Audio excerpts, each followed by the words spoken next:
So, when I was still doing long-haul trucking 2 years back, I rented this old single-story house on the outskirts of town. The place was built sometime in the 70s and had a basement you accessed through a narrow staircase off the kitchen. The landlord told me the basement was empty except for some old shelves, said previous tenants used it for storage. I went down there once when I first moved in, just to check it out. Concrete floor, bare walls, one light bulb hanging from the ceiling, a couple of wooden shelves along the back wall. Nothing interesting. I was on the road 3 weeks out of every month, so I was barely home anyway. The house had everything I needed for the few days I was there. Kitchen, bedroom, bathroom, space in the yard where I could park my rig without bothering anyone. First couple of weeks were normal. I'd get back from a run, dump my bag in the bedroom, shower, eat, crash.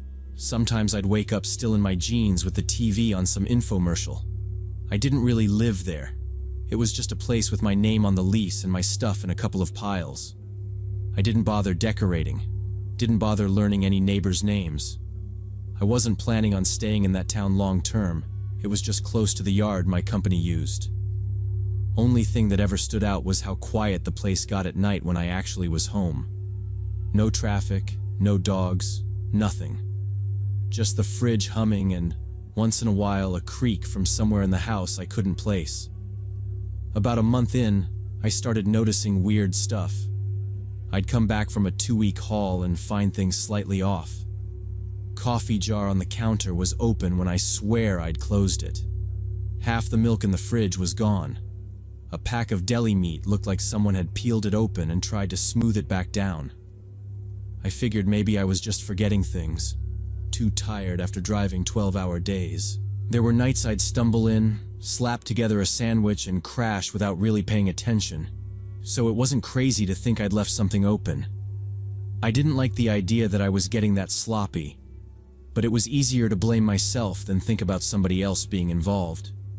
Then I started seeing muddy footprints on the kitchen floor near the basement stairs. Small prints, like from sneakers or work boots. I checked the bottoms of my own boots right away. Different tread, different size. I definitely hadn't been down to the basement. I cleaned the floor, told myself maybe I'd tracked something in weird and not realized, and went back out on another run. When I came home again, there were fresh prints, same size, same spot, leading to and from that basement door. That bothered me enough that I did a full walk around the house, checked every door and window, made sure the locks caught. Everything looked fine. No pry marks, no broken glass, nothing that screamed break-in. One night before heading out again, I was in the kitchen loading up my cooler when I heard a thud from downstairs. Not pipes, not the house settling. Just one short, heavy sound, like something solid dropped on concrete. I froze, listening, waiting for a second noise. Nothing. I grabbed a flashlight, went to the basement door, and stood there a second trying to hear breathing or movement. It stayed dead quiet.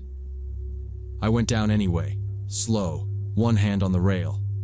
I swept the beam around the basement, checked behind the shelves, the corners, even looked up along the joists like maybe something had fallen and rolled. Nothing. Same empty room, same old shelves. I told myself maybe something upstairs shifted and the sound carried weird. It was late, and I still had miles to drive the next morning. I didn't push it. Next time I came back, it was after 3 weeks on the road. I was thinking about a cold beer and leftover pizza the whole last hour of the drive. I opened the fridge, grabbed the beer, and then just stopped. The pizza box was gone. I knew I'd left half a pizza in there. I live off leftovers between runs. I don't forget about pizza. I checked the trash in case I'd tossed the box before leaving and just forgotten, but the bag was still tied up the way I'd left it, and there was no box inside. The milk was low again too, way lower than it should have been. That little excuse in my head about being forgetful started to feel stupid. I shut the fridge, walked straight to the basement door, and looked down. There was dried mud on the linoleum and fresh mud on the first few steps, like someone had gone up and down them while I was gone. Not old smears either. Clear, defined prints. I didn't call anyone because I didn't hear anything down there, and I needed to know what I was dealing with before I started sounding crazy. I went to the back door, grabbed a tire iron from my toolbox, and came back to the stairs. I opened the basement door as quietly as I could and started down. Tire iron in one hand, flashlight in the other. I didn't yell or say anything. If someone actually was down there, I didn't see a reason to warn them. The flashlight beam swept across the concrete floor, then along the walls and shelves. At first, it looked like the same empty room from when I'd moved in. Then I stepped past the end of the shelving unit and saw the corner behind it. A blanket, rolled up but clearly being used, not just tossed there. Plastic water bottles lined up neatly against the wall. A plastic grocery bag stuffed with empty food wrappers and my pizza box folded flat inside. Someone had been staying down there, timing it for when my rig wasn't in the yard. Someone had been living in my basement while I was away. I did not touch anything in that corner. I backed away, kept the flashlight on the blanket like it might move, and went up the stairs. In the kitchen, I shut the basement door, turned the lock, and dragged a chair in front of it. Then I grabbed my phone and called my landlord. I told him someone had been staying in the basement, and I needed him over right away. He asked if I was sure. I said there was a bed and trash. He told me to get outside and call the police, said he was already in his car. I slipped my boots back on with shaking hands and walked out to the yard behind the house. I called 911 next and told the dispatcher I thought someone had been living in my basement and might still be around. She told me to stay outside, away from the doors, and wait for officers. I stood in the yard with my keys and the tire iron and watched the driveway. The first patrol car pulled in about 20 minutes later, and my landlord rolled up right behind them. He got out asking if I was okay, but I just pointed at the back door and let the officers go inside ahead of us. Two of them cleared the main floor first, then opened the basement door and went down with their flashlights. Their hands hovered near their guns. They stayed down there longer than I had. I heard one of them call up that there was more stuff, and when they came back to the kitchen, he set a clear evidence bag on the table. Inside there was a toothbrush, a comb, and a little travel deodorant I had not noticed. He said they had also found a plastic bag with a folded shirt, socks, underwear, and a phone charger plugged into an extension cord. Then came the questions about roommates, guests, anyone who might have a key. I told them no, and the older cop said it was probably a homeless person or maybe a former tenant who still knew the property. Landlord swore he changed locks. One of the officers asked if there was any other way into the basement, and my landlord mentioned the little window that faced the backyard. We walked around and the younger cop crouched in front of it with his flashlight. The glass was fine, but he pressed on the frame and it slid open a few inches. He said the inside latch was broken clean off and pointed out scuff marks along the sill. If you were skinny, he said, you could slide it up from outside and crawl in while the house stayed quiet. After that, they finished their report, told me to call if I saw anything else, and left me there with my landlord in the kitchen. Before he left, my landlord kept saying it was probably just a desperate person who needed a place to sleep and that nothing bad had happened. But he looked as nervous as I felt and got out of there fast. The next day, I paid a locksmith to change every lock, even the basement door, and I hired a welder to put bars over that window so it could not open. I set up a camera in the yard aimed at the window and another by the driveway. 2 weeks later, I moved out anyway. The cops never found whoever it was, and I lie awake thinking about them under my feet, listening to me breathe, waiting in the dark.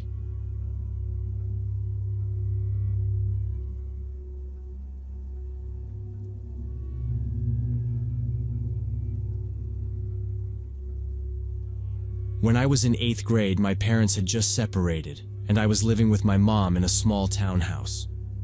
My dad lived about 45 minutes away, and I'd visit most weekends, which worked out because my mom worked weekends most of the time. Everyone kept telling me it was normal, and lots of kids do this, but it just felt like my life got sliced in half. Weekdays were homework and my mom's stressed out face. Weekends were my dad trying way too hard to pretend nothing had changed. The townhouse complex was quiet. Most of the kids were either in elementary school or already driving. We had this neighbor Ryan who was around my age, maybe a year older. He was homeschooled, which I'd never really been around before, and he didn't seem to have any friends. I wouldn't call us friends exactly, but we'd walk around the parking lot or sit on the curb and talk about video games. There was something off about him right away. He'd stare a second too long before answering. Sometimes he repeated what I said like he was practicing sounding normal. He asked weird stuff too. Once he looked at me and said, totally serious, "Do you think anyone would really care if we just left one day?" Another time he asked if I'd ever wanted to break something for no reason. He laughed after, but it never sounded like a joke. One afternoon he found a dead bird by the sidewalk and picked it up with his bare hands. He flew it around like a toy plane, feathers falling off, and dropped it next to my shoe just to see me jump. Another day he dragged a rock down the side of a parked car, leaving a long white scratch, then threw the rock straight up so it almost hit me. When I yelled, he just smirked and said I should have moved faster. After the car thing, I started trying to avoid him. I'd tell him I had homework, or that my dad was picking me up soon, even when that wasn't true. Sometimes he'd just shrug and walk off. Sometimes he'd stand there a little too long like he was deciding whether to push it. My mom actually liked him. She'd say, "I'm glad you've got someone your age here," while grabbing her keys for work, reminding me not to open the door for strangers. She looked exhausted most days after the divorce, so I didn't say, "Hey, the kid you like makes dead birds into toys." I just handled it myself. And the messed up part is, when I was really bored or really down, I was still kind of glad he existed. Most weekends I stayed at my dad's, which meant I didn't have to think about Ryan at all. But one weekend my dad went out of town, so I stayed home with my mom. She worked a Saturday evening shift, so by 7 I was alone in the townhouse. It was already getting dark. I had the TV on way louder than normal just so it wouldn't feel so quiet. Every time a car door slammed outside, I'd pause whatever I was watching and listen, just in case it was my mom coming home early. A little after 7, there was a knock on the front door. It wasn't my mom's light little knock. It was harder, uneven, like whoever it was didn't care how loud they were. I muted the TV and walked over, staying to the side of the window the way my mom had taught me. I kept the chain on and called out, "Who is it?" There was a short pause, and then I heard, "It's Ryan." I knew his voice, and it was definitely him, but the words came out slow and slurred, like his tongue was too big for his mouth. I told him I wasn't allowed to have anyone over when my mom was gone. That was the one rule she never bent. He said he'd be quiet, that he didn't want to be alone, and kept knocking, non-stop, insistent. I unlocked the door and opened it. As soon as Ryan walked in, the smell of alcohol hit my nose. I knew right away he was drunk. He didn't even wait for me to move, just sort of stumbled past me into the hallway, brushing my shoulder so hard I hit the wall. I closed the door because that's just what you do, and as soon as the lock clicked, I had this stupid thought that I'd just trap myself inside with him. He was swaying a little, eyes red and watery, mumbling something about how tiny our place was, laughing like it was some big joke. His words were slurred, thicker than when he'd talked through the door. I told him my mom didn't like me having people over when she wasn't home. He waved that off, said she liked him, that she'd be fine. I checked the clock. She wasn't due back for at least half an hour. I thought about telling him to leave, but he was a bit bigger than me, older and drunk, and all I could picture was him snapping and hitting me, or worse if I pushed it. He stepped closer, and this time he reached out and dropped his arm across my shoulder like he was going to lean on me. At first, I thought he was just using me to steady himself, but then his fingers clamped down. The weight of his arm and the way his hand tightened made it clear it wasn't friendly. It really hurt. I tried to laugh it off, said something like, "Dude, you're crushing my shoulder," and tried to shrug out from under his arm. He squeezed harder. It felt like he was trying to see how much I'd take. He stared at me way too close, his breath hot and sour, his eyes not really focusing. I put my hand on his wrist and said more firmly, "Seriously, that hurts. Let go." Instead of letting go, he dug in even more. Pain shot up the side of my neck and I screamed, more out of shock than anything. His expression changed in an instant. Whatever sloppy drunk thing he had going on just kind of dropped.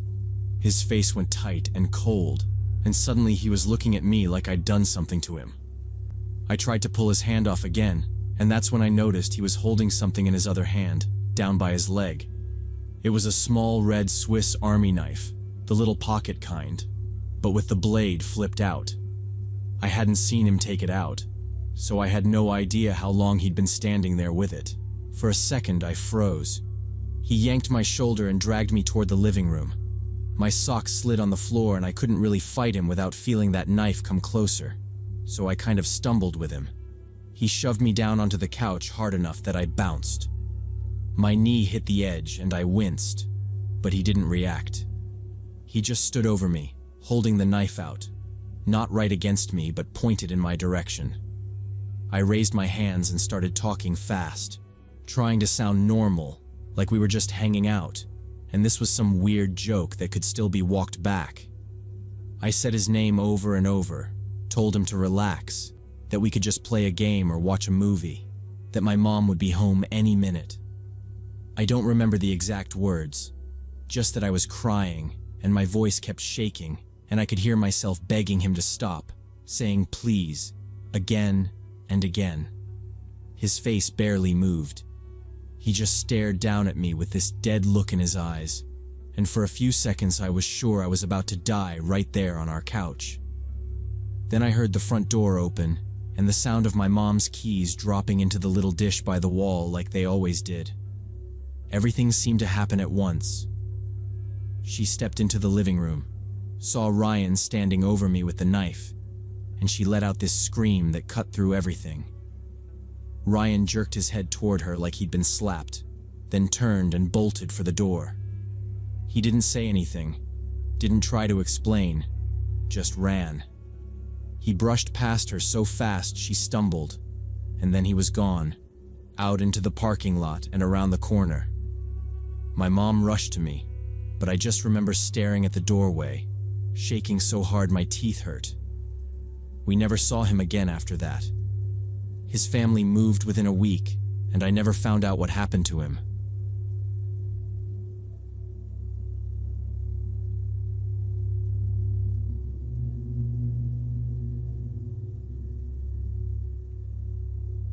I work as a manager at a motel on the outskirts of a small town in Iowa. It's a quiet place next to the highway, and most of our guests are truckers and families traveling cross-country. I live alone in a rented apartment 3 blocks from work. 2 years ago, my ex-boyfriend started stalking me after we broke up, so I changed cities twice before settling here. I don't have dogs because of allergies, but I installed a doorbell camera and extra locks. My apartment is on the 2nd floor of an old building, and the windows face an abandoned industrial zone, a former textile factory that closed about 10 years ago. All that's left are empty buildings and an overgrown parking lot that local teenagers sometimes use for meetups. The area is pretty dead most of the time, which is exactly why I chose this apartment. I wanted somewhere quiet and out of the way. Most days are repetitive in a way that used to bother me, and now just feels safe. I walk to the motel, do my shift, deal with broken key cards and noise complaints, come home, heat something up, double-check the locks, scroll my phone, sleep. At work, I'm around people without really being with them. At home, it's the opposite. Just me, my phone, and the live view from the doorbell camera. I know that probably sounds paranoid, but after my ex followed me between cities and showed up at places he had no way of knowing about, Routine and cameras are what let me relax enough to function. The factory across the street is part of that routine, just scenery. When I first moved in, I watched it more, trying to decide if it was actually as abandoned as it looked. I saw a couple kids go in to spray paint once, a guy dump a beat-up couch near the loading docks, a group of teenagers with music too loud on a Saturday night. Nothing that felt like my problem. Over time, it turned into background. I kept my blinds mostly down so nobody on that side could see into my living room and maybe decide I was their problem. The incident happened late Sunday evening. I came home from my shift around 11 at night and decided to check the mail in the box on the first floor. I was tired and annoyed about a bus tour that had shown up without reservations. I remember thinking only about schedules and laundry. Walking out of the building, I noticed a dark pickup truck driving slowly down the street. It turned around at the end of the block and came back, this time pulling into the parking lot of the abandoned factory across from me. Usually people dump construction waste there, old furniture, boards, chunks of drywall. City crews pretend not to see it because the real dump is 20 miles away. The truck sat for a second with its lights off. Then the driver door opened. The guy was big, broad shoulders, wearing a dark hoodie and a baseball cap. From where I was, I couldn't see his face, just his outline in the streetlight. He went to the bed of the truck and hauled a big duffel bag over the side. It looked heavy. Instead of throwing it over his shoulder, he dragged it. I could hear the fabric scraping over the asphalt as he pulled it toward the loading dock entrance. He had to stop halfway to shift his grip. Then he disappeared into one of the factory buildings where the old loading docks used to be. Normally, I don't pay attention to stuff like this. The whole point of living there was minding my own business. But something felt wrong this time. Maybe it was how heavy the bag looked for trash, or maybe the timing, since it was almost midnight and people usually dump stuff during the day. Maybe it was just the way he moved, fast but not rushed, like he'd done this before. My stomach did that drop it used to do when I'd realized my ex had found my new address again. I went back upstairs, locked my door, and stood there with my keys still in my hand. Calling the police felt dramatic. Not calling felt worse. I opened the door again, listened, closed it, checked the peephole even though no one was there. Finally, I picked up my phone and called the local police non-emergency number. I told the dispatcher my name and that I lived across from the old textile factory. I said I'd just seen a man drag a very heavy duffel bag into one of the abandoned buildings around 11:45 at night, and that the place was usually quiet. The dispatcher asked a few questions about the truck, the direction he'd gone, whether I'd heard any yelling or shots. I told her no. It had been completely silent. She didn't sound annoyed or like she thought I was crazy. She just said they'd send a patrol car to check it out. When I hung up, my hands were shaking a little. I told myself it was just from a long shift and too much coffee. But I couldn't stop picturing that bag scraping across the pavement. About 15 minutes later, a patrol car rolled up the street with its lights off. I saw it from my window and immediately grabbed my keys again. If they had to go wandering around that factory in the dark because of my call, the least I could do was point them to the right corner. I went downstairs and met the officer by his car. He was middle-aged, calm, and he listened without interrupting while I explained what I'd seen. We crossed the street together and stopped at the edge of the lot. He shone his flashlight over the cracked asphalt, saw the fresh tire tracks, and nodded like that matched what he expected. Then he asked me to wait by the parking lot entrance while he checked inside, said it was just procedure. I watched him walk toward the dark opening by the loading docks, his flashlight beam cutting across broken windows and graffiti. Then he disappeared into the same doorway the man with the duffel had used. Standing there alone, I felt stupid for leaving my apartment, and at the same time weirdly responsible for whatever was happening inside that building. The motel neon was a block away, the patrol car behind me, and then nothing but dark shapes where the factory used to matter to anybody. I kept my eyes on that doorway, counting slowly in my head without meaning to.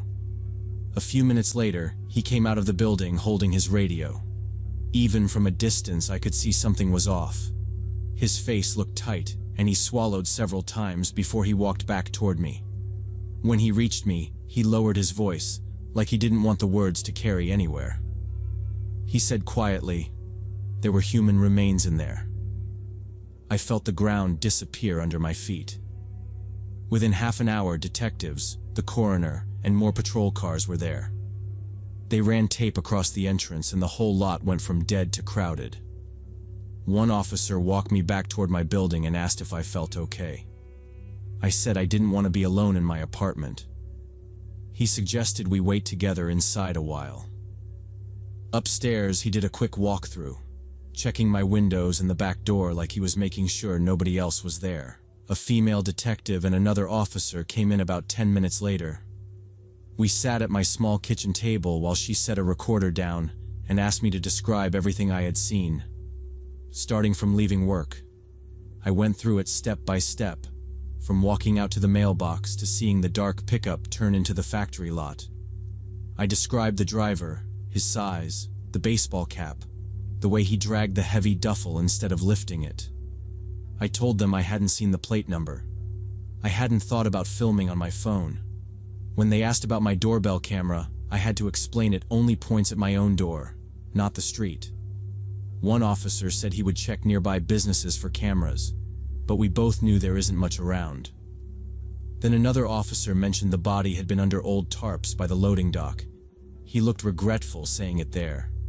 They didn't tell me the victim's gender, age, or cause of death.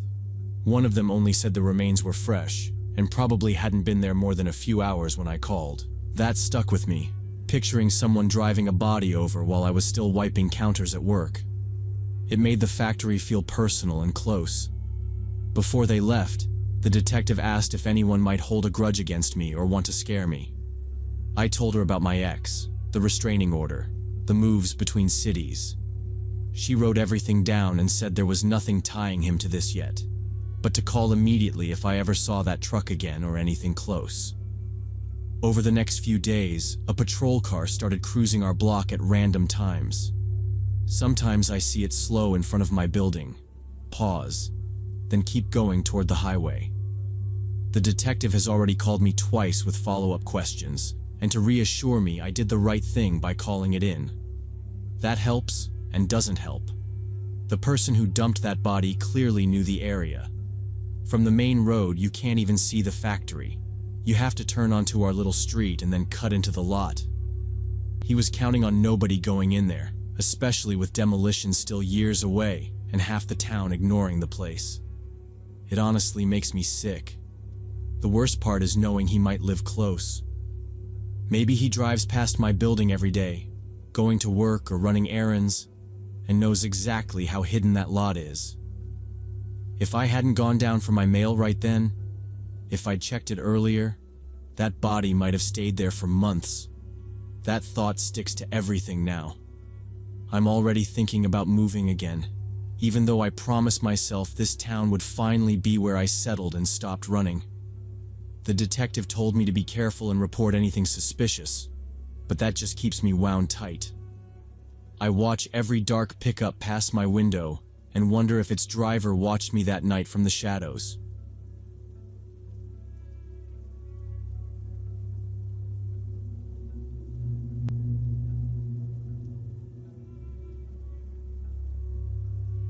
I was working as a night security guard at a warehouse when I was 24 and renting a cheap studio in an old apartment complex.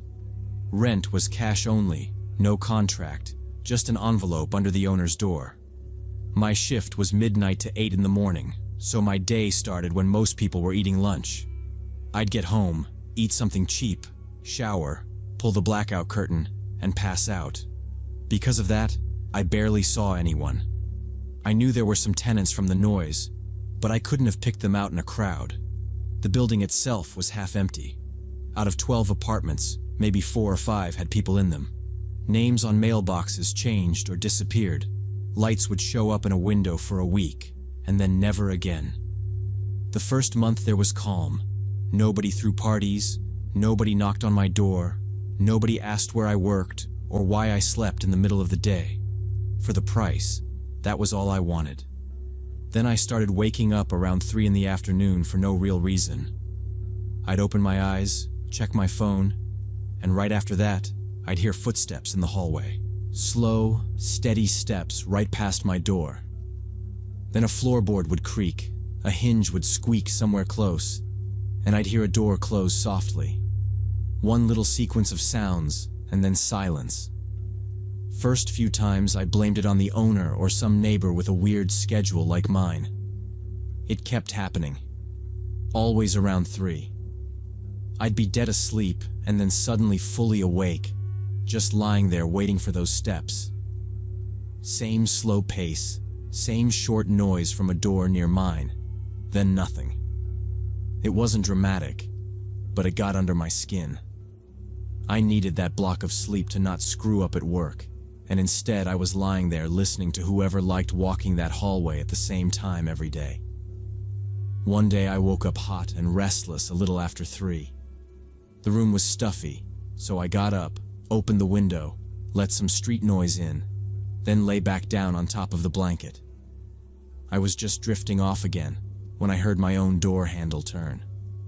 Not a knock. The metal actually twisted, slow and careful, until it hit the latch.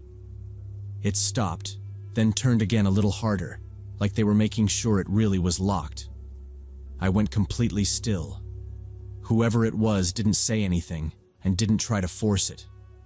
The handle gave a couple of small testing jerks, then let go. No footsteps walking away, no other door opening or closing. Just quiet. After maybe a minute of staring at the ceiling, I got up, checked the deadbolt. It was still turned, and looked through the peephole. Empty hallway. Both doors closed. Nothing moving. I told myself it had to be a new tenant mixing up apartments, or the owner checking locks and forgetting to knock. I needed it to be something normal, because the other option was random person trying my door in the middle of my sleep, and that didn't sit well. I went back to bed, but I didn't really sleep. I just lay there running through possibilities until it was time to head to the warehouse. The next day, almost exactly the same time, it happened again. This time the handle didn't start slow.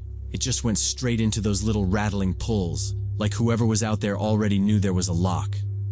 My heart was pounding, but instead of waiting, I got up and walked straight to the door. I grabbed the handle from my side and yanked it open. The hallway was empty, but now the door directly across from mine was open a couple of centimeters. I knew that apartment was supposed to be vacant. The guy who'd lived there had moved out a month earlier, carried his stuff down the stairs, and I hadn't seen or heard anyone there since. I stepped closer and leaned toward the gap without touching the door. Inside it was dark and completely quiet. No light from deeper in. No sound of someone moving around. I went back into my studio, locked up, and sat on the bed in my shoes.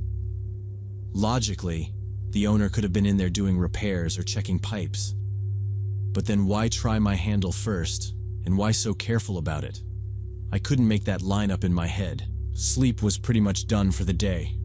I scrolled my phone for a few hours, drank extra coffee, and went to my shift already wiped out. That evening, instead of going straight upstairs after work, I went down to the basement where the owner kept his office, basically a table and some junk squeezed next to the boiler. He was sitting there reading.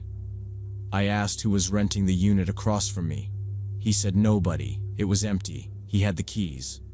I told him someone had tried my door twice, and that the opposite door had been open right after. He shrugged and said old doors swelled, drafts moved them, people mixed up apartment numbers, and told me not to worry. He clearly didn't want to get involved. Anything that sounded like problem also sounded like paperwork or police, and the whole building ran off the books. I realized arguing with him wasn't going to change anything.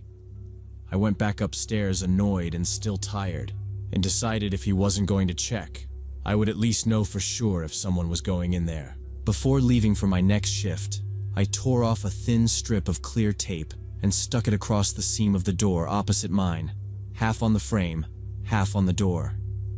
From a couple of steps back, you couldn't see it. If that door opened even a little, the tape would tear. I checked it twice, locked my own door, and headed to the warehouse. When I came home the next morning a little after 8, I walked straight to that apartment. The tape was ripped clean through, both ends curled away from each other. Someone had been inside that empty unit while I was gone. Whatever the owner wanted to blame on drafts definitely wasn't going to explain that. I didn't even go into my studio. I turned around, went back down to the basement, and banged on his door until he opened it. When he finally answered, I told him about the tape, about the handle, about the vacant unit that clearly wasn't vacant, and said I wanted that apartment opened right now to make sure nobody was in there who shouldn't be. He stared at me for a few seconds like he was doing the math on how much trouble this could mean for him. Then he reluctantly agreed, came up with his keyring. He picked through the keys until he found the right one, and we went upstairs together. I stepped aside so he could unlock it, partly because I wanted him in front if something was wrong. The lock turned, he pushed the door open, and we both just stood there for a second. From the doorway, the apartment looked completely empty. No furniture, no lights, just bare floors with a thin layer of dust and some old junk in the corners. The owner let out this breathy little laugh and said, "See? Empty. I told you." I didn't take his word for it. I walked in, checking each room while he stayed closer to the entrance. Living room, kitchen area, tiny hallway, nothing. No couch, no table, not even curtains. When I got to the bedroom, though, I stopped. By the window, there was a stack of blankets piled on the floor, flattened like someone had been lying there a lot. Next to them were a bunch of empty water bottles and fast food wrappers shoved together. Some of them were pretty fresh, not covered in dust yet. "What's this then?" I asked, pointing at the blankets. He came to the doorway, took one look, and his face changed right away. The color kind of drained out of him. I don't know," he said. "Nobody's been here for a month." He said it too fast, like if he said it quickly enough it might be true. We looked at each other and I said we needed to call the police. He didn't argue with that. He actually pulled his phone out immediately, probably realizing if anything serious was going on, it was better to be the guy who called it in.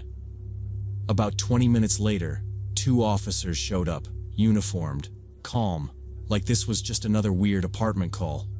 They took our statements in the hallway, then went through the unit themselves, slower and more methodical than we had. One of them called out from the bathroom. Behind an old shower curtain, on the side where you couldn't see from the door, they found a backpack propped up on the edge of the tub. Inside were folded clothes, some cheap toiletries, and a phone charger with the cord wrapped tight. In the closet by the entrance, they pulled out a rolled-up mattress that had been shoved into the corner, like whoever was staying there had a system to hide everything fast if someone came in unexpectedly. The cop looked at the blankets, the bottles, the wrappers, then at us, and said what we were both already thinking. Someone's been living in here. They took the backpack and a couple of the bottles as evidence. One of them dusted the doorknobs and the light switches while the other kept asking questions about who had moved out and who had keys. The owner admitted the previous guy had been evicted for not paying and had left angry, but swore he'd changed the lock afterward. The cop just wrote it all down without reacting. Before they left, they said they'd try to pull prints, check cameras in the area, and talk to other tenants in case anyone had seen someone using the fire escape or slipping in and out. I didn't wait for any of that. I stayed 1 more week, just long enough to find another place and move what little I owned. Every creak in that hallway, every time I heard someone on the stairs, I kept thinking about that stack of blankets facing my door. As soon as my last box was out, I handed the keys over and didn't look back. I told myself I was being rational, not paranoid. I worked nights, I slept alone, and I couldn't afford to lie there every day wondering who was on the other side of the wall. A few days after I moved, the owner called me. I almost didn't pick up, but curiosity won. He sounded nervous and rushed. He said the police had found the guy. Turned out it was exactly who they suspected. The former tenant from across the hall. The one who'd been evicted. According to the owner, he'd come back using the fire escape, gotten in through a window the latch didn't fully catch on, and then used a spare key he'd copied before the eviction to keep coming and going. They'd arrested him after catching him on some nearby camera and matching his prints in the unit. The owner tried to make it sound like none of it was personal. He said the cops told him the guy wasn't paying attention to me or anyone else. He was just hiding out where he felt safe, treating the place like it was still his. He didn't care about you, the owner kept saying, like that was supposed to relax me. He was just staying off the radar. I said, yeah, a few times, thanked him for letting me know, and hung up. It didn't make me feel any better. If anything, it made the whole thing stick in my head more. I still think about it sometimes, especially when I wake up at some random hour for no reason. I picture him across that narrow hallway in the dark, lying on his blankets, listening.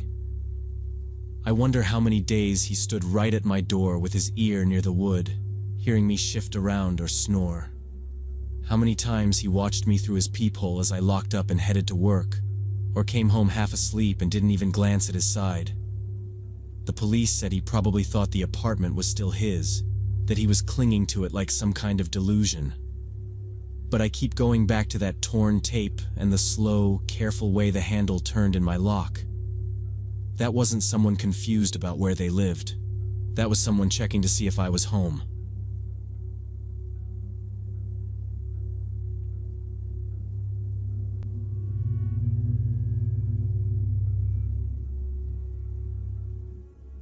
Last spring, our company organized a 3-day training retreat for new hires in this mountain hotel in Colorado. I work in marketing at an IT company, and at that point I'd only been there about 6 months. There were 22 of us, all recent grads who'd been working less than a year. HR kept talking about bonding and investing in young talent, and we all nodded and tried to look enthusiastic. The hotel had 2 buildings, a newer one with the conference rooms and restaurant, and an old building that used to be some kind of sanatorium back in the 30s. Me and 2 girls from my marketing team, Ashley and Jen, got assigned to the old building, 3-person room on the 4th floor. 2 guys from accounting were in the room next to ours.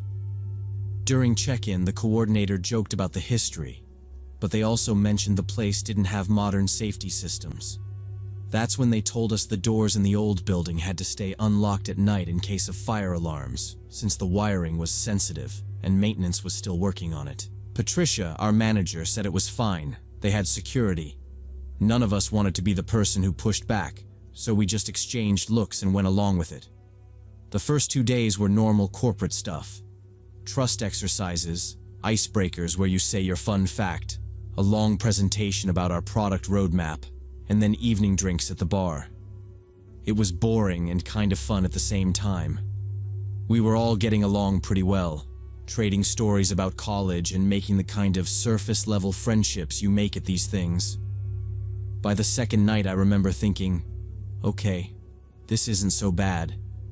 The old building was a little off, but in a way we laughed about. The elevator was slow, the hallway lights buzzed, and the 4th floor smelled faintly like hospital disinfectant. Ashley kept calling it the murder floor, then would immediately say she was kidding. Nothing actually happened, so it stayed a joke. On the 3rd night, everything changed, and I still can't explain what happened. That night we stayed at the bar later than we meant to. Marketing had won some dumb team challenge, and Patricia bought our table around. I know it was after midnight when the 3 of us walked back across the parking lot to the old building. We were tipsy, but not wasted, just tired from 2 full days of smiling and paying attention. Back in the room, we got ready for bed and left the door unlocked like they'd told us. Jen took the bed by the window, Ashley was by the door, and I was in the middle. Ashley set her alarm for 7. We turned off the lights, made a couple of jokes about Patricia catching us hungover in the morning, and then it went quiet. I fell asleep fast. It was around 4 in the morning when I woke up to our door opening. It was a soft sound, but clear enough. Handle turning, latch clicking, then the door moving. I didn't sit up. I just froze and listened. We'd been told to keep doors unlocked, and my first thought was that it was Patricia doing a late check after the party. Instead of footsteps coming into the room, I heard them go straight into our bathroom. Solid, normal footsteps, maybe 2 or 3 of them, and then the bathroom door closed. No light came on. I could see both Ashley and Jen in their beds, silhouettes under the blankets. All 3 of us were accounted for in the room, so whoever had just gone into our bathroom was not supposed to be there. I stared at the bathroom door and waited. I expected to hear the toilet, the sink, something, but there was nothing. No water, no movement, no door opening again. I tried to count in my head and got to what felt like a couple of minutes. My heart was pounding so hard it made my breathing loud. I reached over and shook Ashley's arm. She made a complaining noise, but I whispered her name and put my finger to my lips. When she focused, I just pointed at the bathroom. Her face changed immediately. She knew Jen was behind me and she knew we were all in the bedroom. Ashley swung her legs out of bed, grabbed her phone, and nodded. She reached up and flipped on the overhead light while I moved toward the bathroom. On that unspoken 3-2-1, we yanked the door open fast, bracing ourselves to find some drunk coworker who'd wandered into the wrong room. The bathroom was empty. The window over the tub was shut and latched. The shower curtain was already pulled back, showing an empty tub. There was nowhere for anyone to stand except right in front of us, and nobody was there. Jen sat up blinking in the light and asked what we were doing, so we both started talking at once, telling her. Jen listened, then said slowly that maybe someone had opened the door, realized it was the wrong room, and backed out quietly while I was focused on the bathroom. It was the only explanation that made sense, but I told her I was sure I'd heard the bathroom door close, not the room door. There hadn't been a second click. We checked the hallway anyway. Our door was pulled shut, but not locked. The corridor outside was empty and quiet. No doors closing. No voices.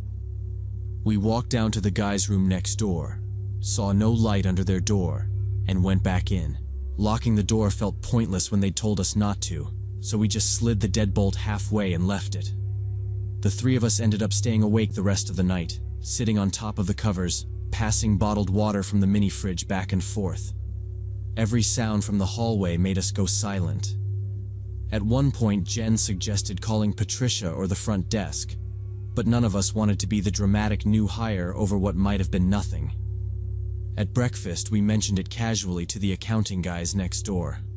Mike went pale when I said the time. He said they'd heard strange footsteps in the hallway around 3, then someone trying their door handle once, hard enough to rattle it, even though it never turned. When Mike finally looked into the hall, it was empty. We all kind of laughed it off nervously. Old buildings make weird noises. Someone probably had too much to drink.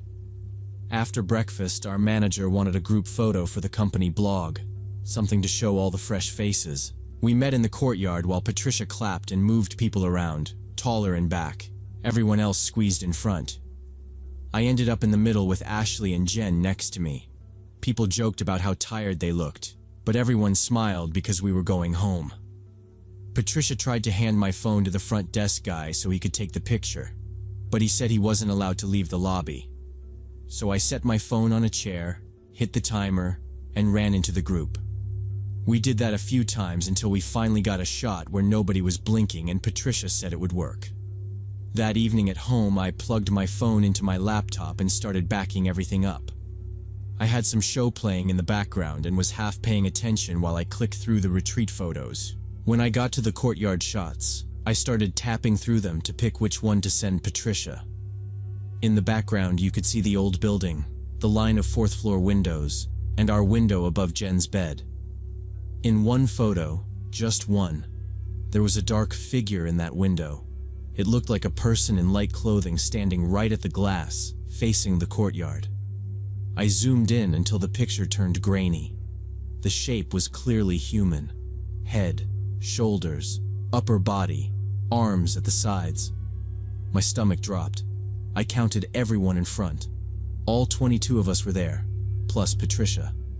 No one from the retreat was missing. I swiped to the picture taken right before, and then the one right after. Same angle, same people, same window. In those, the glass was just dark. No figure at all. Only that one middle photo had the person in it, and the timestamps were all within the same minute. I sat there trying to think of a normal reason. The next morning on my first break at work, I went outside and called the hotel. I gave the woman at the front desk my name, the dates, and said our company had just done a retreat there. Then I asked if any staff would have been in the old building on the 4th floor late that morning, maybe checking rooms or doing housekeeping. She said she'd look it up and put me on hold, and I paced behind our office with my phone pressed to my ear. When she came back, she said housekeeping had been working in the new building that morning. She added that registered guests had key access to the old building, then asked if something had been stolen. I said no, nothing was missing. I'd just seen someone in our 4th floor window in a group photo and wondered who it was. She said it was probably a really confused guest. I thanked her and hung up. I never showed the picture to Ashley or Jen. They'd already pushed the bathroom thing back into joke territory, and I didn't want to drag it out again or sound fixated. I saved the photo in a folder, but some nights I open it and flip between the shots, thinking about that unlocked door, the history of the old sanatorium building, and the fact someone was in our room while we thought everyone was outside. I don't know who was standing at that window or why they were watching us, and I'm just glad we only stayed 3 nights.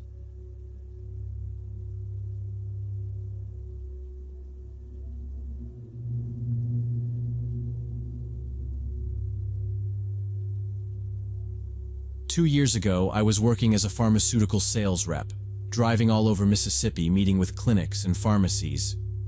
Most weeks, I was on the road Monday through Thursday, living out of my trunk in a rolling suitcase, chasing doctors who barely had 5 minutes to look at my samples. I usually planned my route so I could roll back into Jackson by early evening, sleep in my own bed, reset for the next day.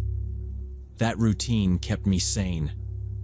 But this one time, a meeting in Hattiesburg ran until 9 p.m., and by the time I got back to my car, I was seeing double from staring at PowerPoints and freeway lights all day.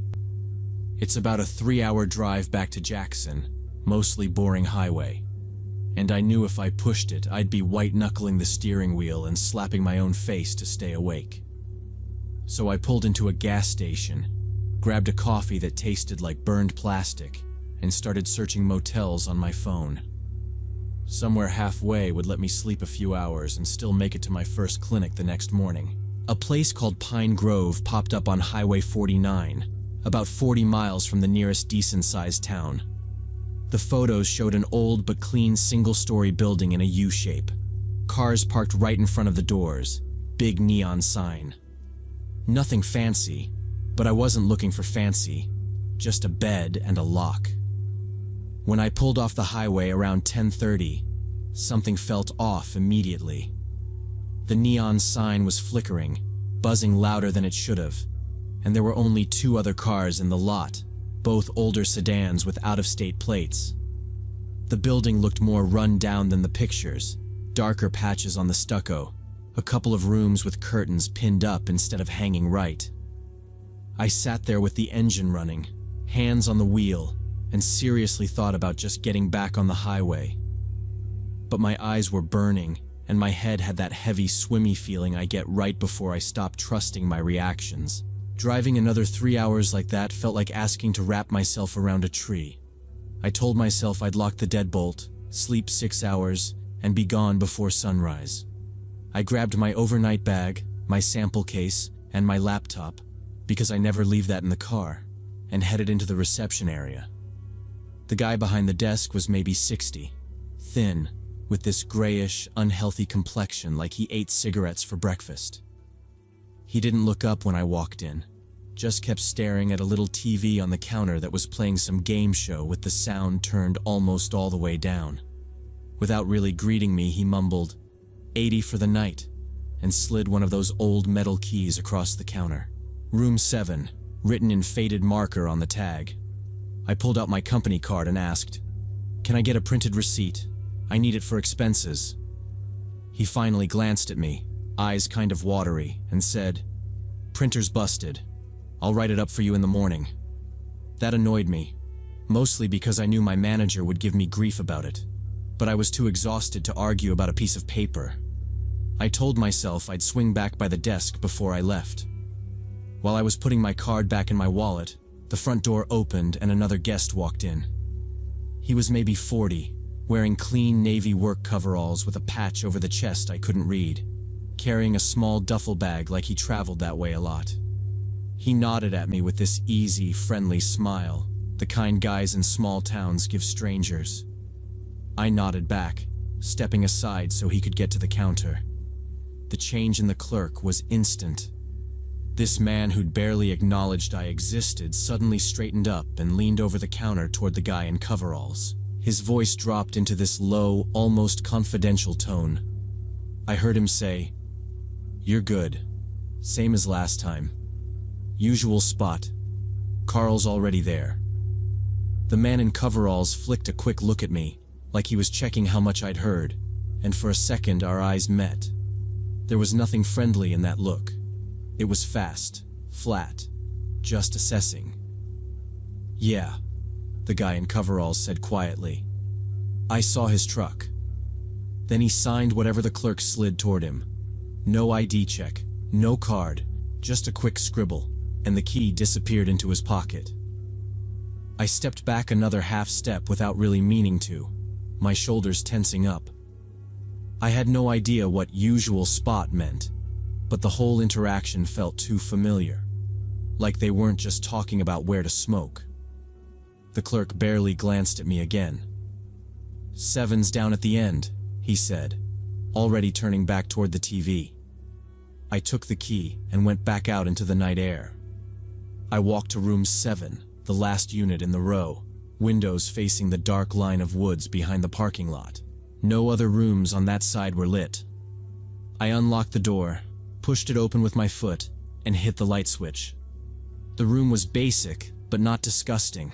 Standard motel bedspread, little table, TV bolted to the dresser. It smelled like old dampness and stale cigarettes that had been covered with cheap lemon cleaner instead of actually cleaned. I locked the deadbolt and the chain out of habit, dropped my bag on the bed, and kicked off my shoes. My back and neck were tight from driving, and I felt gross from sweating through 2 different outfits that day. So I decided to take a quick shower before trying to sleep. I set my phone on the nightstand, plugged it in, and started unbuttoning my shirt. I had just pulled it halfway off when I heard voices outside.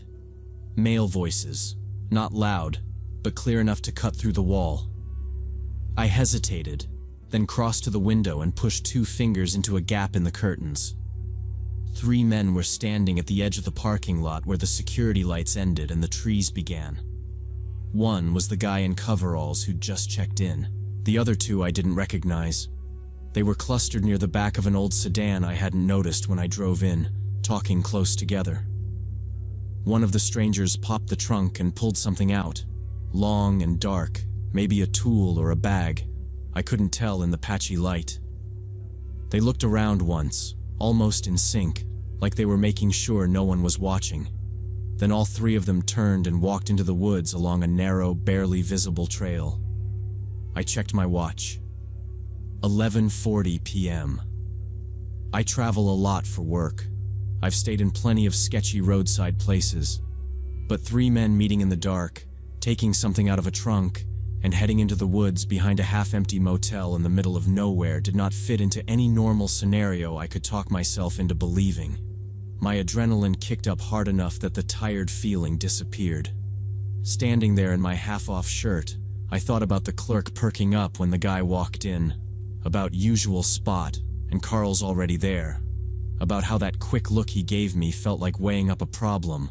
Without overthinking it, I stepped back from the window, grabbed my bag off the bed, and decided to pack up and leave. Stepping out of my room, I saw the desk clerk by my car, smoking and staring straight at me silently.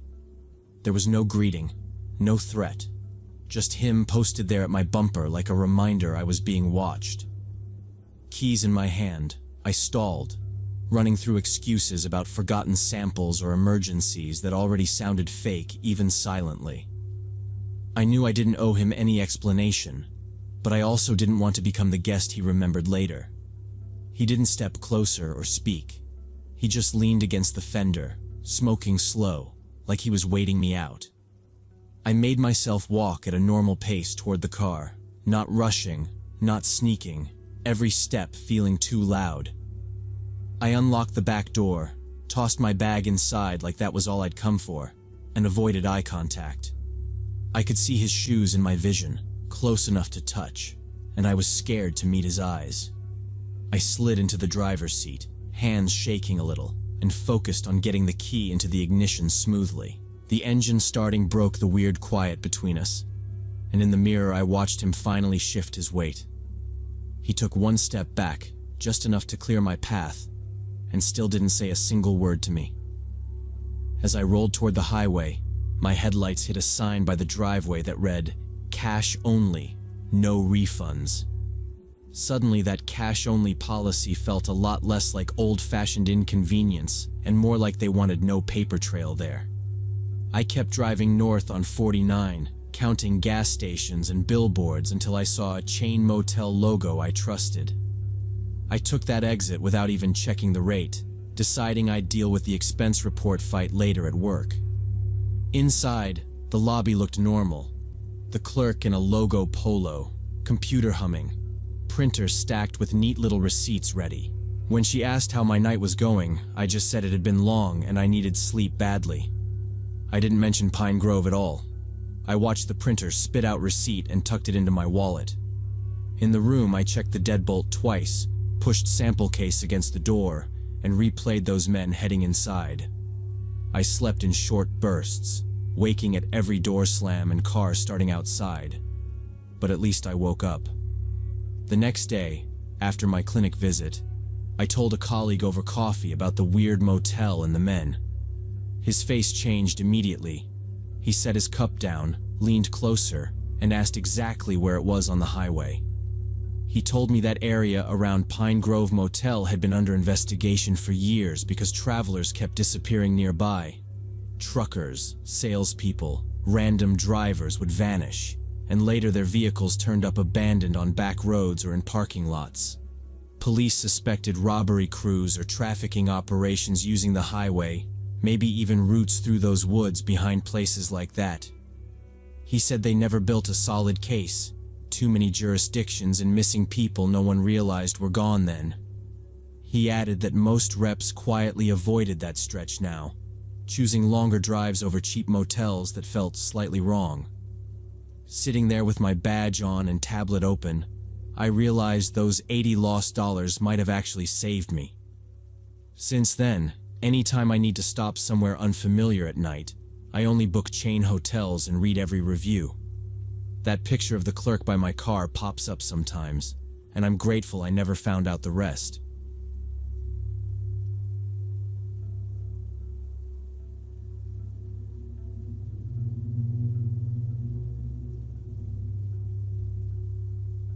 So when I was 23, me and two buddies from college, Mark and Daniel, we were super into geocaching. Every weekend we'd drive somewhere new looking for hidden caches other people planted in forests, parks, abandoned buildings. I was working my first full-time job as a junior graphic designer back then, and by Friday my brain always felt fried from staring at layouts, so getting out into nature felt like the only thing keeping me sane. Mark worked in IT, Daniel was still finishing grad school, and none of us were exactly outdoors experts, but we thought we knew what we were doing. That summer we found these coordinates for a difficult cache deep in a national park in Montana, about 4 hours from our city. The description promised an epic adventure for experienced seekers, and of course we convinced ourselves that meant us. We spent the whole week sending each other messages about gear and stupid memes about getting eaten by bears. We checked weather, printed maps, marked the coordinates on 2 different apps, charged power banks, all that. It felt like a normal trip, just one more crazy drive before the next work week swallowed us again. We left early morning on a Saturday and got to the park entrance around noon. The ranger at the gate handed us a brochure and said something about most visitors staying near the lake area. We nodded, said we were going to a lookout trail, and didn't bother explaining we were following GPS instead of the regular paths. From there, we drove another hour on this beat-up dirt road into the forest. Last 15 minutes, the road was so narrow, branches scraped both sides of Mark's car. This old Subaru he loved more than his own health. By the time we finally parked at the trailhead, my back hurt from tensing every time the car tilted. When the engine cut off, it hit me how quiet it was. No highway noise, no distant boats, nothing. We hadn't seen other cars or people for over an hour, and there were no other vehicles at the tiny dirt pull-off, just our Subaru and a faded wooden sign with a trail name I didn't recognize. Mark made some joke about being the only idiots dumb enough to drive that far on a hunt for Tupperware in the woods. We laughed, but I remember checking the time and mentally calculating how long it would take to get back before dark if something went wrong. According to the map, the cache was 3 miles from parking, at an old abandoned fire lookout tower. We grabbed backpacks with water, snacks, a first aid kit, and a cheap walkie set Mark insisted on bringing even though we rarely used them. First hour on the trail was normal. We talked about work and evening plans, took photos for Instagram, argued about which one of us had the worst boss. The trail itself was obvious, a narrow line through the trees, and the GPS arrow sat pretty much dead on the route we expected. It felt like a regular hike, tiring but familiar. Somewhere around the midpoint, Mark, who was leading, slowed down and then stopped. At first I thought he'd spotted a deer or something. He just pointed off to the right, between the trees about 50 yards from us. There, standing still in a patch of brush, was a man in an orange vest like hunters or foresters wear. He had a cap pulled low, and I couldn't see his face clearly, just the bright vest and long sleeves. We waved at him automatically, because that's just what you do when you see someone in the middle of nowhere. He didn't respond. He didn't even raise a hand. He just stood there, facing us, not moving. Daniel yelled, "Hey man, how's it going?"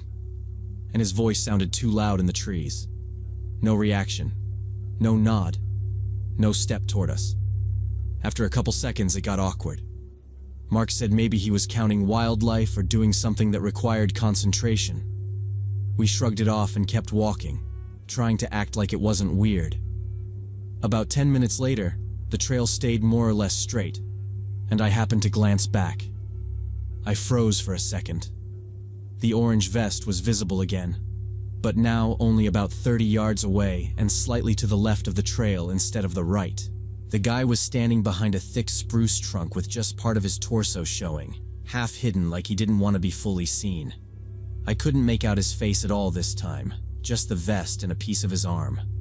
I pointed this out to my friends and Mark frowned because we'd walked far enough down a straight trail that, unless he'd cut straight across the woods at a sprint, it was hard to imagine how he'd gotten from his first position to this one that quickly without us hearing anything. Daniel exhaled and said maybe it was a different person in similar clothing, that this was probably some work crew out in the area. It was a rational answer, but it didn't make the hairs on my arms go down. Something about the way the guy was half concealed behind the tree felt off, like he was pretending not to watch us while very obviously watching us. We continued but started looking back more often. No one said stalker out loud, but the mood shifted. Another 15 minutes and I spotted the orange vest yet again, this time on the right side of the trail, almost parallel to us. The person was moving between trees, not on the trail but through the underbrush, which was strange because the ground off-trail there was full of fallen branches and thick bushes. Walking through it would have been way harder than just using the path. I stopped and said, "He's over there now." And both Mark and Daniel turned to track where I was pointing. Mark pulled out his phone like he already knew what the result would be. No signal. We were too deep in the forest, bars completely gone. That seemed to bother him more than the guy himself. He kept watching the moving patch of orange between the trees, then said under his breath that if this dude needed something, he should just come over and say it. Daniel adjusted his backpack straps and said, more to reassure himself than us, that maybe it was a ranger patrolling the area, but why wouldn't he come out to the trail and talk to us? When we were about half a mile from the lookout tower, I saw him again, and this time he stood directly on the trail ahead of us, about 40 yards away. All three of us stopped at the same time. The man was average height, orange vest over a dark hoodie, but we still couldn't see his face because he stood at an angle and his head was covered by a cap with a big brim. His arms hung straight down, no backpack, no map, nothing in his hands. Mark raised his voice and called out, "Hey man, do you need help? Are you okay?" The way it came out, he was trying hard to sound casual. The man didn't answer. He didn't even shift his weight. Just stood there, turned a little away from us, like he was listening but pretending he wasn't. Daniel stepped closer to me and said under his breath, "I don't want to walk past him. I'm not squeezing by that guy." I remember saying, "Yeah, same," without even thinking about it. It felt like walking past a dog you're not sure is going to snap. We stood there maybe 2 minutes. It felt longer, but that might just be my brain filling it in later. The tower was close enough that the GPS said we were almost there, and part of me really didn't want to give up when we'd already come that far. But none of us took a step forward. Finally, the man slowly turned his body away from us, like he'd made some decision we weren't part of, and stepped off the trail to the left. The orange vest moved between a few thick trunks, and then just wasn't there anymore. No obvious crashing, no hurry, just gone. Mark blew out a breath and said louder than he needed to, "Okay, nope, I'm done. This is not worth it." That kind of snapped the spell. As soon as he said it, my stomach dropped in that way where you realize you've been tense the whole time. Daniel said, "Let's just go back. We can tell somebody at the station or leave a note on the site." That sounded reasonable and honestly like the only adult option. The cache was close, but it wasn't going anywhere. We turned around and started back, walking faster than before without anyone saying to hurry. On the way back, we saw the orange vest 3 more times. The first time he was behind us, barely visible between the trees when I glanced over my shoulder. I didn't say anything then, because Daniel already looked stressed, but Mark caught it too and gave me this quick, "You saw that, right? Look." The second time, the man was ahead of us again, farther off to the right, moving at an angle like he was cutting across toward another place on the trail. At that point, it stopped feeling random. It felt like he was choosing where to show up. Once he was close enough that I could see the vest better. There was dirt all over it and one pocket hung half torn off, like it had been snagged on something and never fixed. I could see the lower part of his jaw under the cap, pale skin with stubble, but his face stayed tilted down. We didn't stop anymore, and we didn't call out again. We just kept going, tighter together on the trail. Nobody said the word run, but our pace kept creeping up until we were almost jogging, trying not to trip while still putting as much distance between us and that vest as we could. When the trees opened up and I saw the trailhead sign and the back of Mark's Subaru, I felt my whole body loosen at once. We didn't take photos or talk about how crazy it was. We just moved straight to the car. Mark fumbled the keys once getting them out. We threw our backpacks in without caring where they landed, and as soon as we were inside, he locked the doors. Only after he started the engine and we got back onto the dirt road did anyone really breathe normally. I kept checking the side mirror for a flash of orange, but the road behind us stayed empty.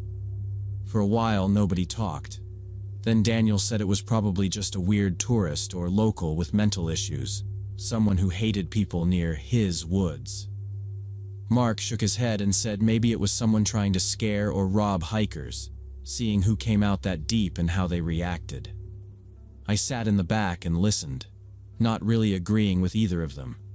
What bothered me most was how patient the guy seemed, how he never rushed, never came close enough to force something, just stayed around us like he had all day. We never found that cash. That night I tried to act like it was just another busted trip, but I woke up a couple of times thinking I'd heard someone in the hallway, which was stupid because I lived alone and the building was quiet. A week later, I logged into the geocaching site and left a calm, detailed comment about what had happened. No drama, just what we saw. The cache creator replied that over the past 6 months, 3 other seekers had also complained about a strange man in an orange vest following them near that trail. Reading that made my palms sweat the way they had in the woods. I never went back to that park, and honestly, I stopped doing remote caches for a long time. Sometimes I still think about that man, how he just watched and shifted around us, never really approaching but never falling behind either. And I wonder if that was the whole point for him, just keeping people from ever feeling like they were alone out there.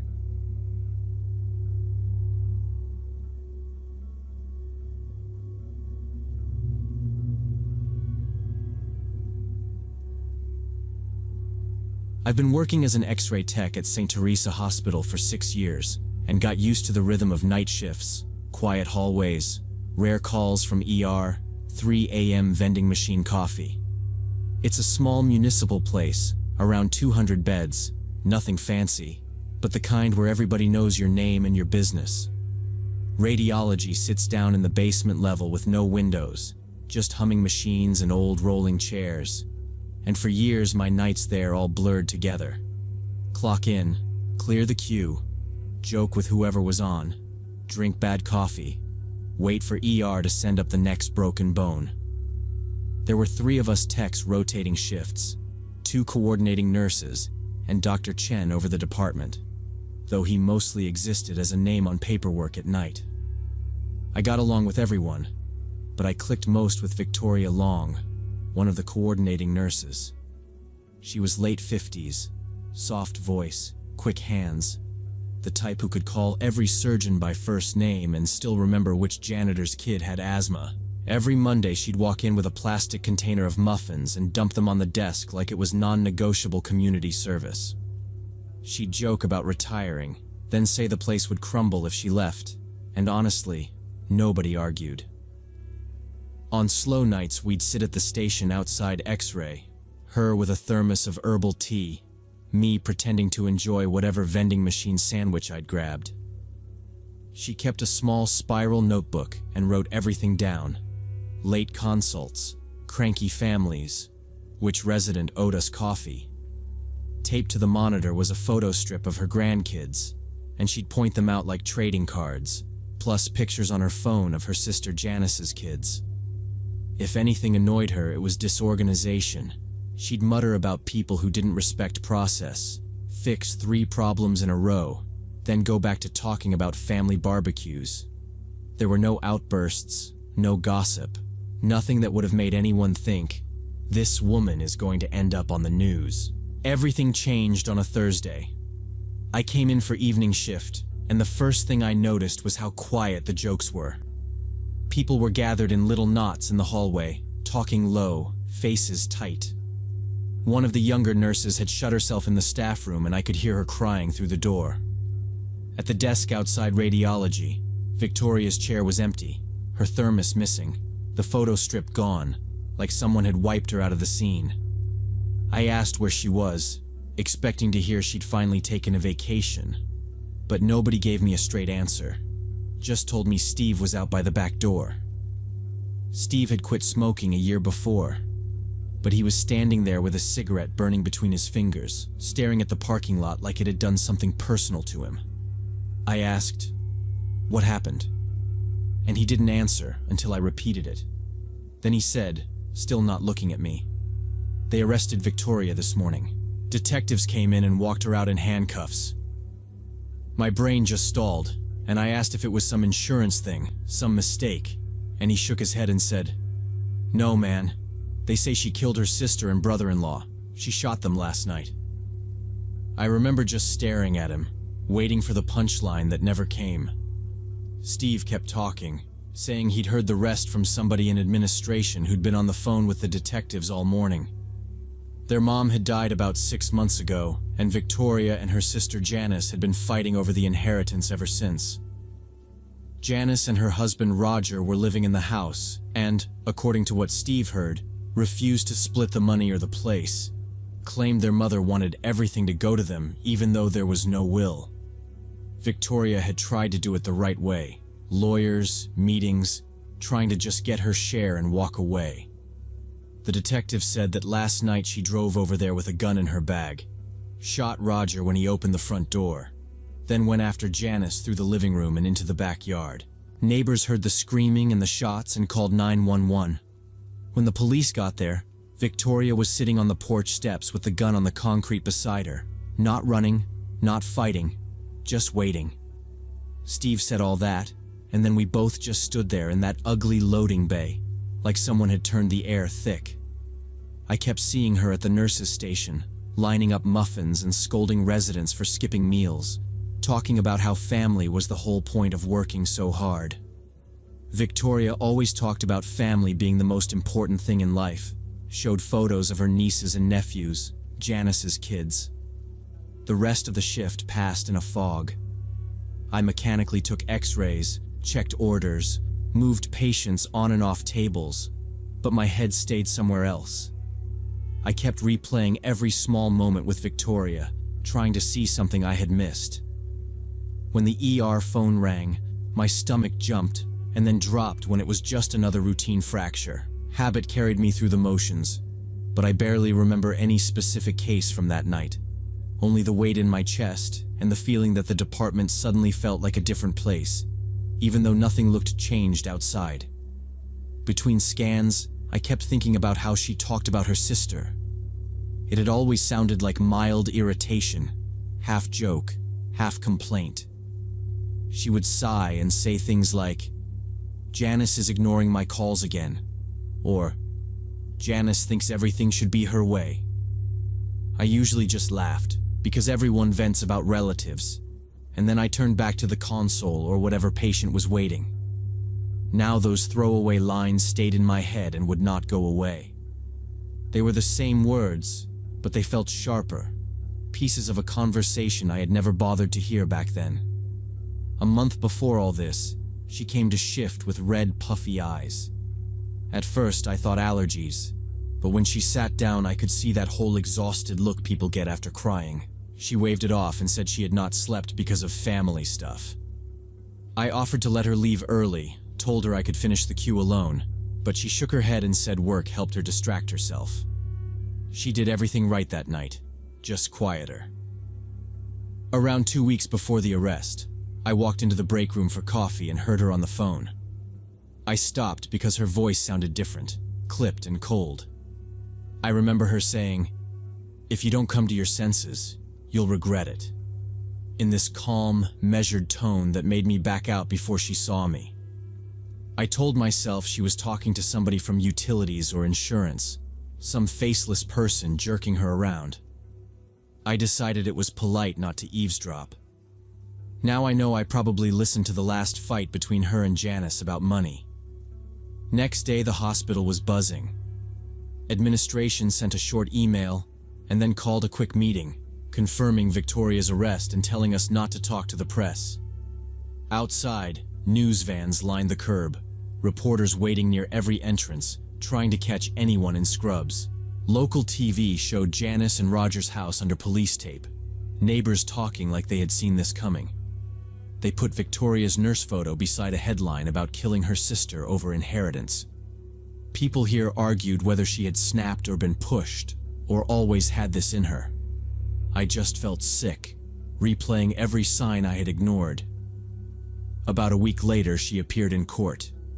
Her lawyer claimed self-defense, but forensics said Roger was shot at the door with no struggle and Janice was shot in the back while running, so that story fell apart.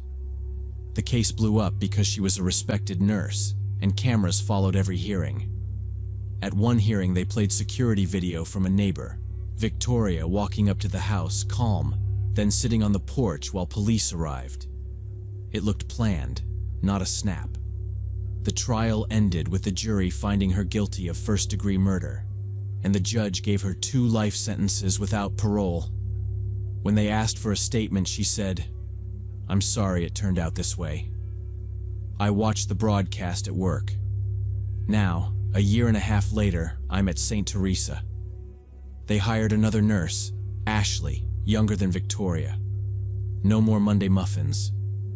They moved her old desk, but I avoid that spot and picture her in a cell, not sure if she regrets it.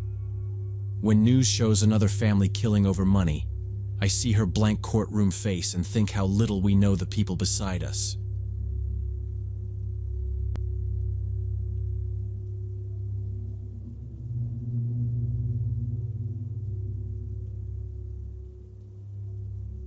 Back in May 2018, I decided to drive out to Castle Rock Nature Park, about an hour from Denver. I'd been into nature photography for a few years and was tired of crowded overlooks. Most nature photographers hit up Rocky Mountain or Garden of the Gods, but I wanted something quieter for spring wildflowers, somewhere without hikers constantly wandering into my shots. Castle Rock was basically a system of ravines and rocky trails that stayed pretty empty on weekdays. When I parked at the entrance around 9 in the morning, there were only 2 other cars in the lot, which was exactly what I wanted. Fewer people meant fewer interruptions. I grabbed my backpack with camera gear and lenses, a water bottle, locked the car, and headed down the main trail. For about an hour I wandered, photographing blooming cacti and odd rock formations, stopping whenever something caught my eye. As the sun climbed higher, the light got harsh and flat, washing out the colors, so I decided to drop into one of the ravines where there'd at least be some shade. The path down was narrow and rocky, and I had to grab onto outcroppings to keep my balance. At the bottom it was cooler and damp, with moss and ferns growing between stones. I shot a few frames of the rock walls and some plants, and was about to move on when I noticed a bad smell. At first I figured it was trash, or a dead animal, maybe a deer or coyote that hadn't made it through the winter. But as I walked deeper into the ravine, the stench got stronger, a rotten smell that made me breathe through my mouth. I slowed down and thought about turning back to avoid stepping in whatever was causing it. The ravine was narrowing, steep walls on both sides, no side trail and no real place to climb out, just forward or back the way I came. I told myself I'd go a little farther, see where it was coming from, then turn around. I covered my nose with my sleeve and kept going, and the smell was almost unbearable by the time I rounded a big boulder wedged between the walls.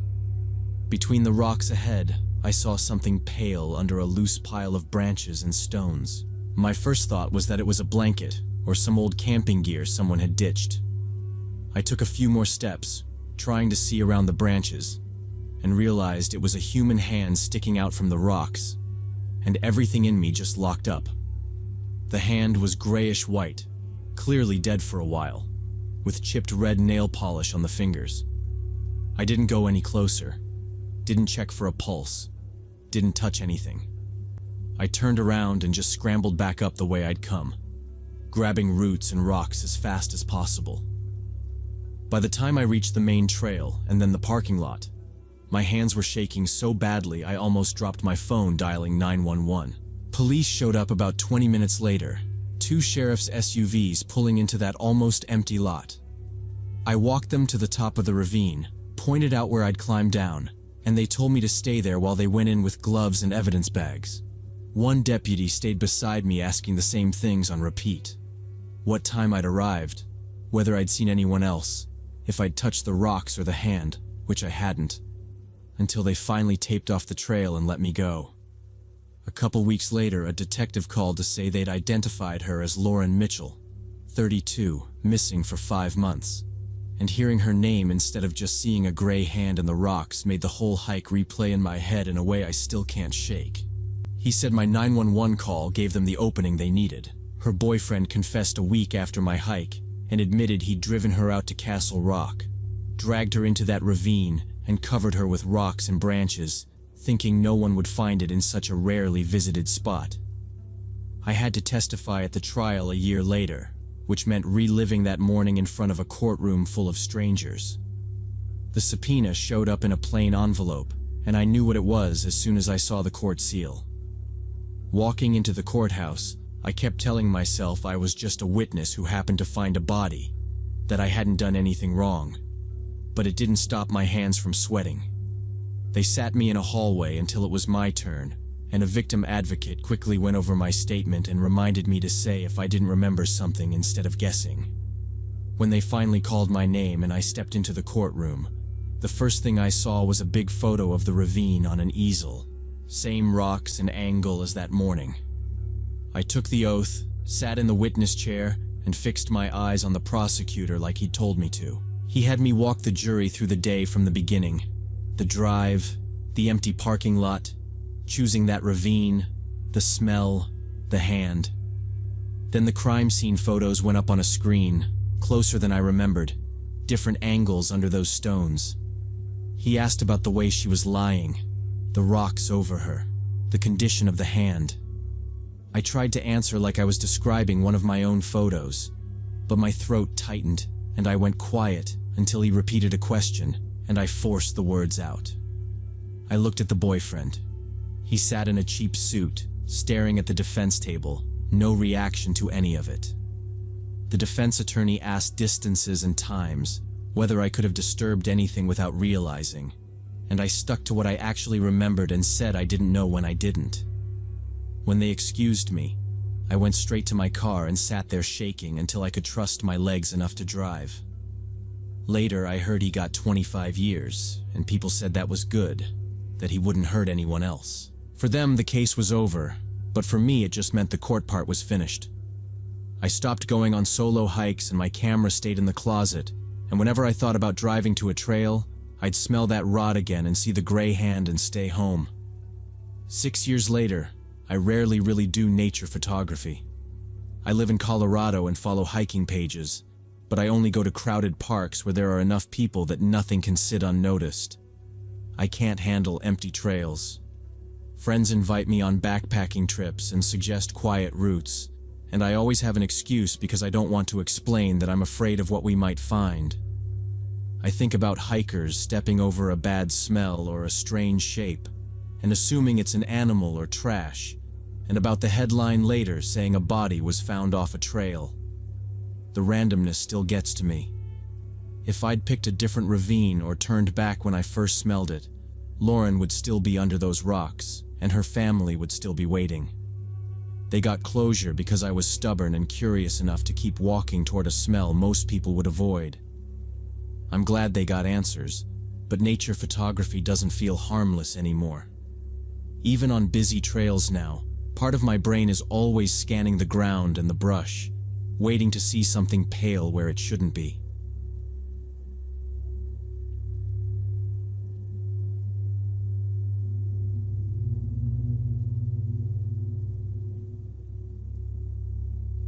So when I was 29, I had this job as a night operator at a self-service car wash on the edge of town. The place was small, 4 washing bays, a tiny operator booth, and a payment machine shoved between them. I picked this job because I was taking online courses in graphic design, and the night shift gave me time to study between rare customers. My duties were simple: watch the cameras, reset the equipment if something glitched, help people with the terminal if it ate their cash, and once a shift, empty the money box in the main machine.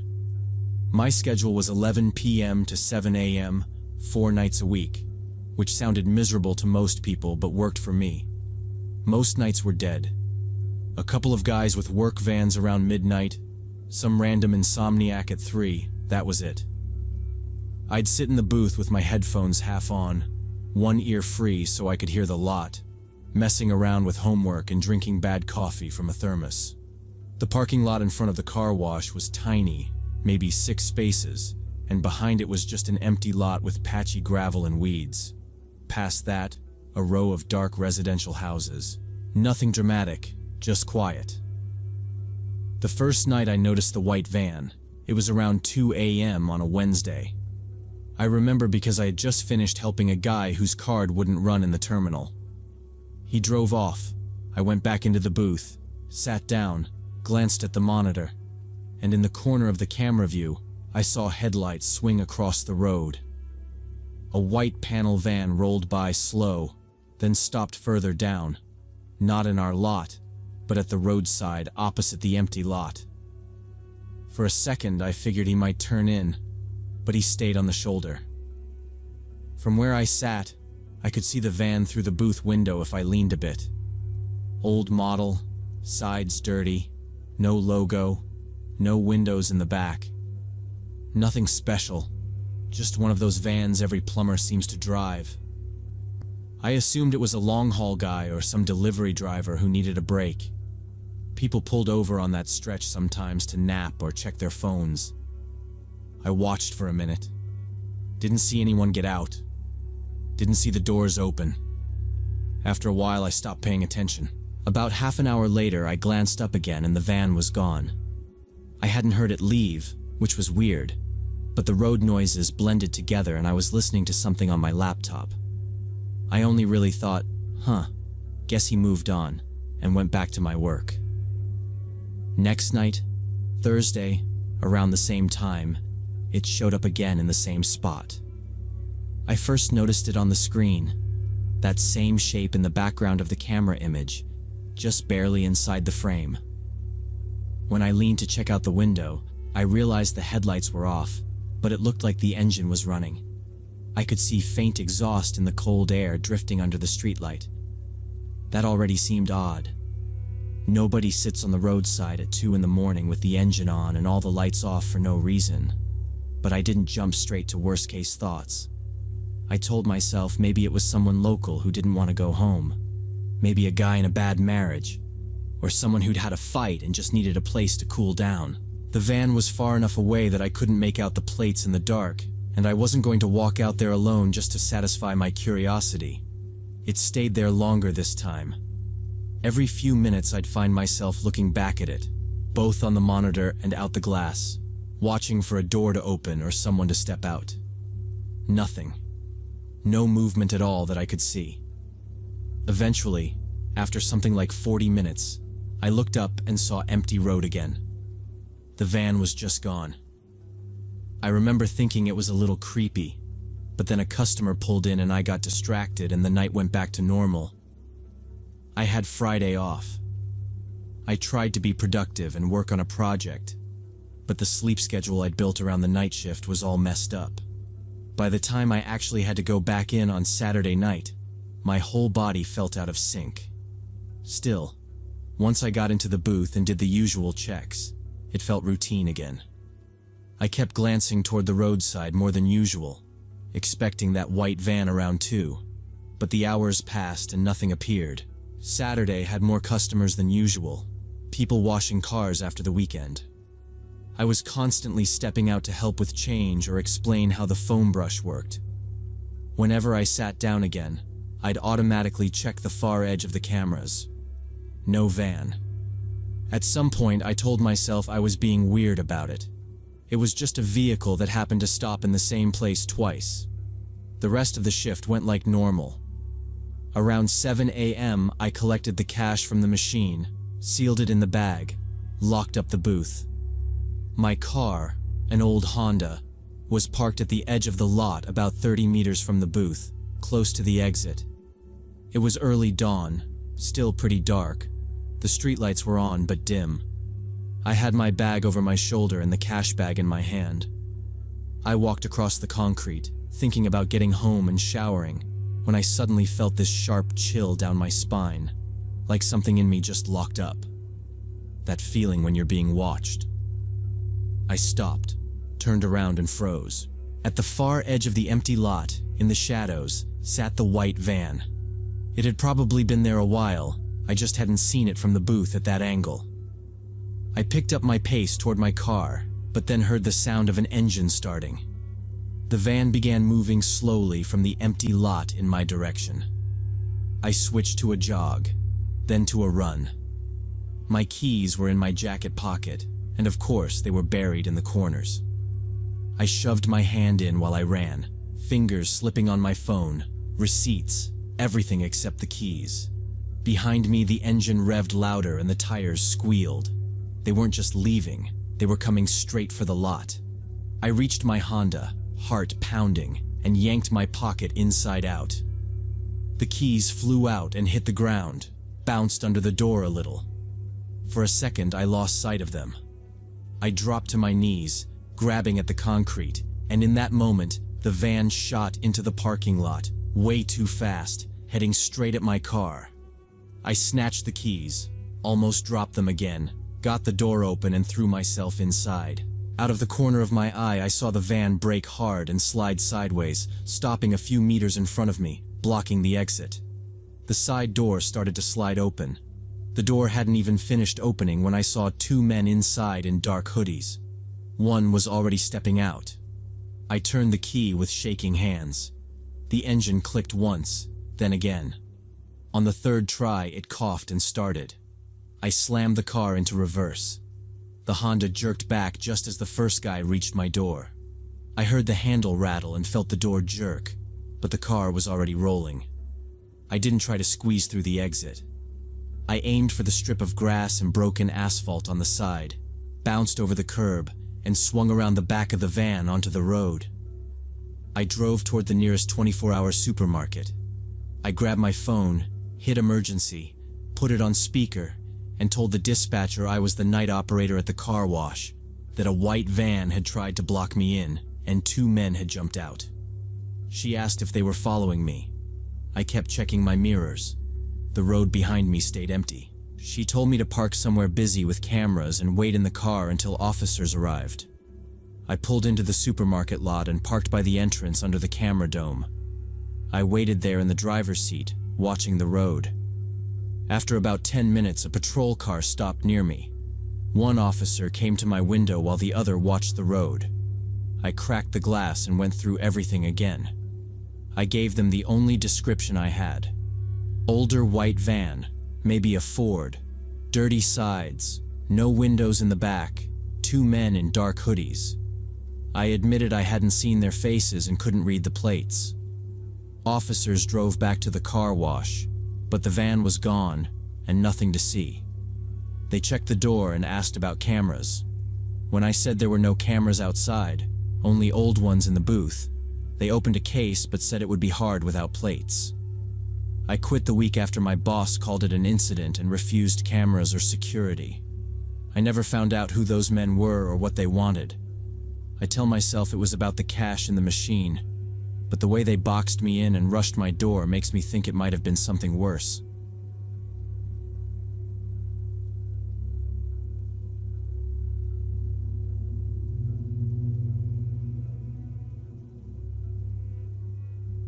So when I was 21, I got fired from a welding job in Toledo after an argument with my supervisor that got physical.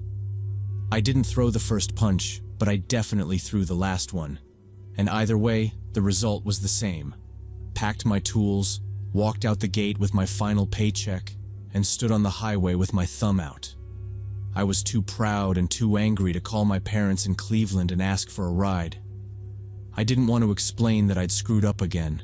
Didn't want to hear my dad's silence on the other end of the line.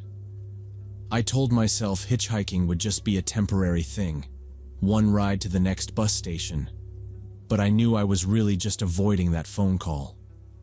Cars went by without slowing, drivers giving me that quick, guilty look and then pretending they hadn't seen me. After a while, an old gray Ford sedan, 90s model with a dent in the rear fender, drifted onto the shoulder and stopped a few yards ahead.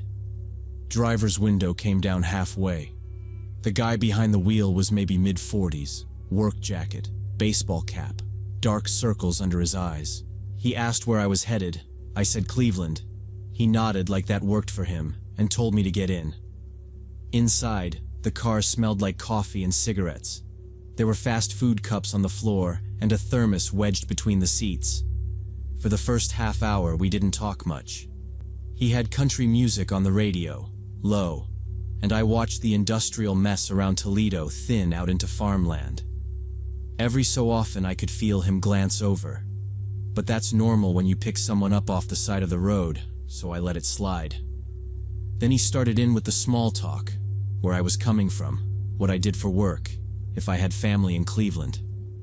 I kept it short, said I'd been at the factory, was heading back to my parents' place until I found something else. He laughed a little and said he'd worked factories his whole life, knew what it was like when management pushed you around.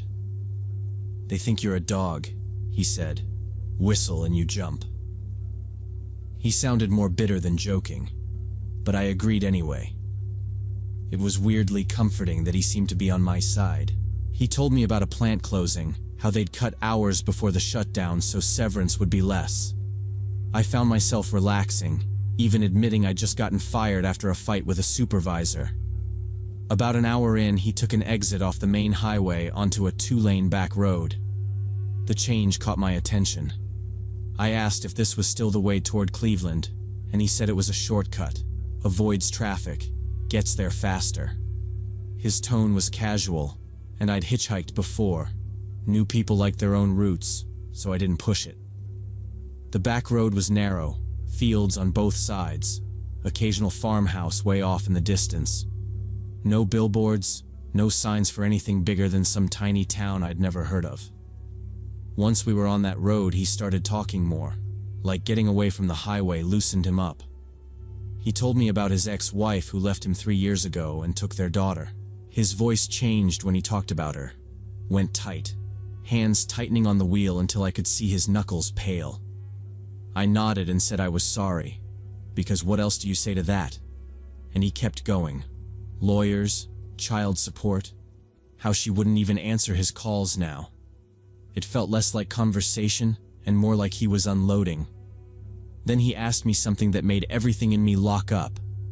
Still staring at the road, he said, "You ever wanted to hurt somebody? Really hurt them? Make them understand what they did to you?" He didn't say it like a joke. It was calm, almost curious. I gave some vague answer about everybody getting angry sometimes, tried to laugh once, but it came out thin. Inside, I felt this drop in my stomach. I suddenly noticed how empty the road was, and how far off the nearest house looked. He took my half answer like agreement and kept talking. He said he thought about it every day, how to make her regret leaving, how to teach her a lesson. He mentioned waiting outside her job, following her car, then kind of trailed off like he'd said too much. I watched the roadside, looking for anything that said Cleveland, or at least the highway number, but we hadn't passed a sign in a while. The fields gave way to thicker trees, the road curving more, and it hit me that if something went bad out here, nobody would see a thing. I tried changing the subject, asked how much further we had to go. He didn't answer right away. His lips moved like he was talking to himself, too quiet for me to hear. Then he said, "The hardest thing is finding someone who understands, someone who won't judge you for how you really feel." The way he said "someone" made me feel like I'd just been moved into a different category. That's when I knew I needed to get out of that car. Not eventually, but now. I didn't argue with him or tell him he was creeping me out. That felt like the wrong move. Instead, I shifted in my seat and said I needed to use the bathroom, asked if he could pull over at the next safe spot. I tried to sound embarrassed more than anything else. He finally glanced over at me, really looked this time, like he was deciding something. The car stayed in its lane for a few seconds, then he eased off the gas and guided it onto the gravel shoulder. We rolled to a stop. He left the engine idling. I muttered a quick, "Thanks, man," opened the door, and stepped out. My legs felt unsteady, but I made myself walk toward the drainage ditch like I was just some guy who'd had too much coffee. I could feel the air on the back of my neck, and all my attention was on the sound of his door, listening for it to open. I went a few steps down the slight slope and turned my back to the car, pretending to fumble with my zipper, trying to buy time and think. After a couple seconds, I couldn't stand it and glanced back over my shoulder. He was still sitting there, both hands on the wheel, watching me in the rearview mirror. My heart was pounding so hard I could hear it in my ears. I didn't wait to see what he'd do next. I turned and started running back the way we'd come, along the side of the road. not really thinking about where I was going or how far the nearest town was. The shoulder was rough and my boots slipped on loose gravel, but stopping felt worse than falling, so I just kept moving. I told myself if I got far enough I'd hit a gas station, some kind of store, anything with people.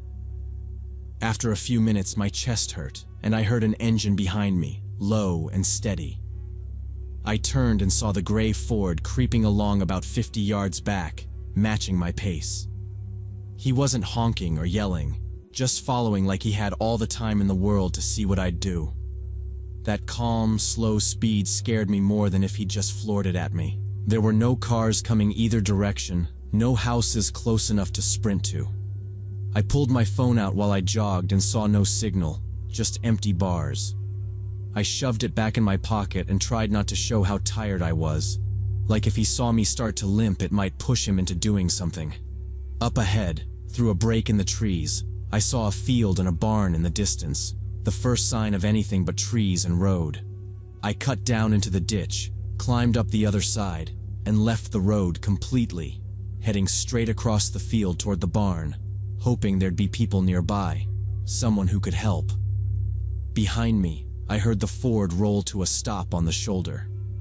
The engine stayed running, like he was just sitting there, watching. I ran harder, jumping over furrows in the dirt, my work boots slipping on the uneven ground. Every time I stumbled, I pictured going down and him walking over while I tried to crawl away. That picture kept my legs moving. The field felt huge, but eventually I reached a fence, grabbed the top rail, hauled myself over, and dropped into what was clearly a yard. Up ahead was a farmhouse with lights on inside. My legs felt rubbery, but I forced myself toward the porch.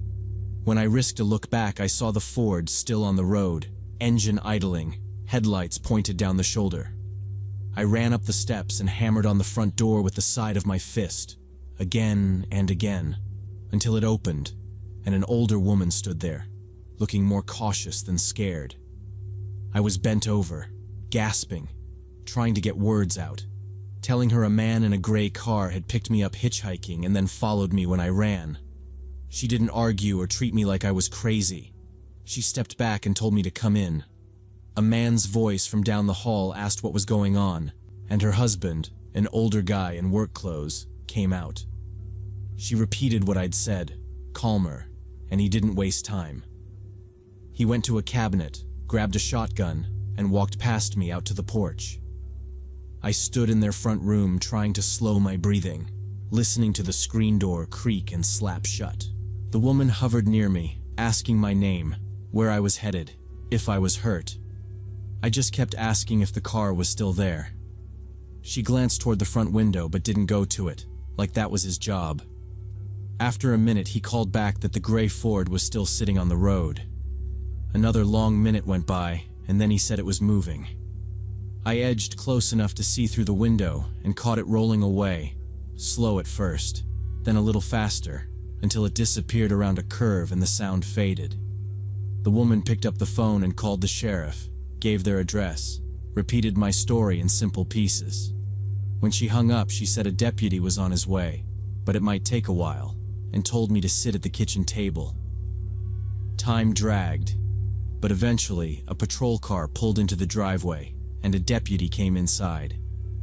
I told the whole story again, from the factory to the back road to me running across the field. There wasn't much he could write. Gray sedan, older model, dent in the rear, guy in a cap. He went out with the husband to look at the road, then came back and said there wasn't much they could do without a plate number or better description. The deputy offered me a ride to the nearest bus station, so I took it.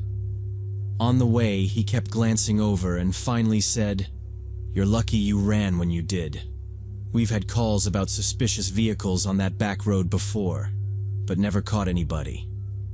At the station, I used a payphone to call my parents and told them I'd lost my job and needed help getting home. I left out the part about almost getting into a car with a psycho, just said I'd explain later. They said they'd send money for a ticket and told me to stay put.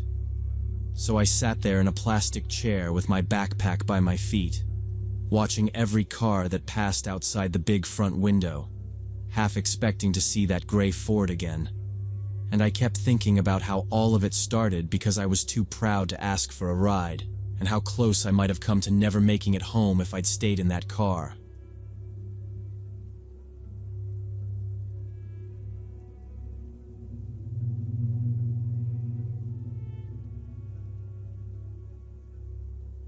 When I was 22, I was in my third year of college in Portland and working part-time at a small bookstore.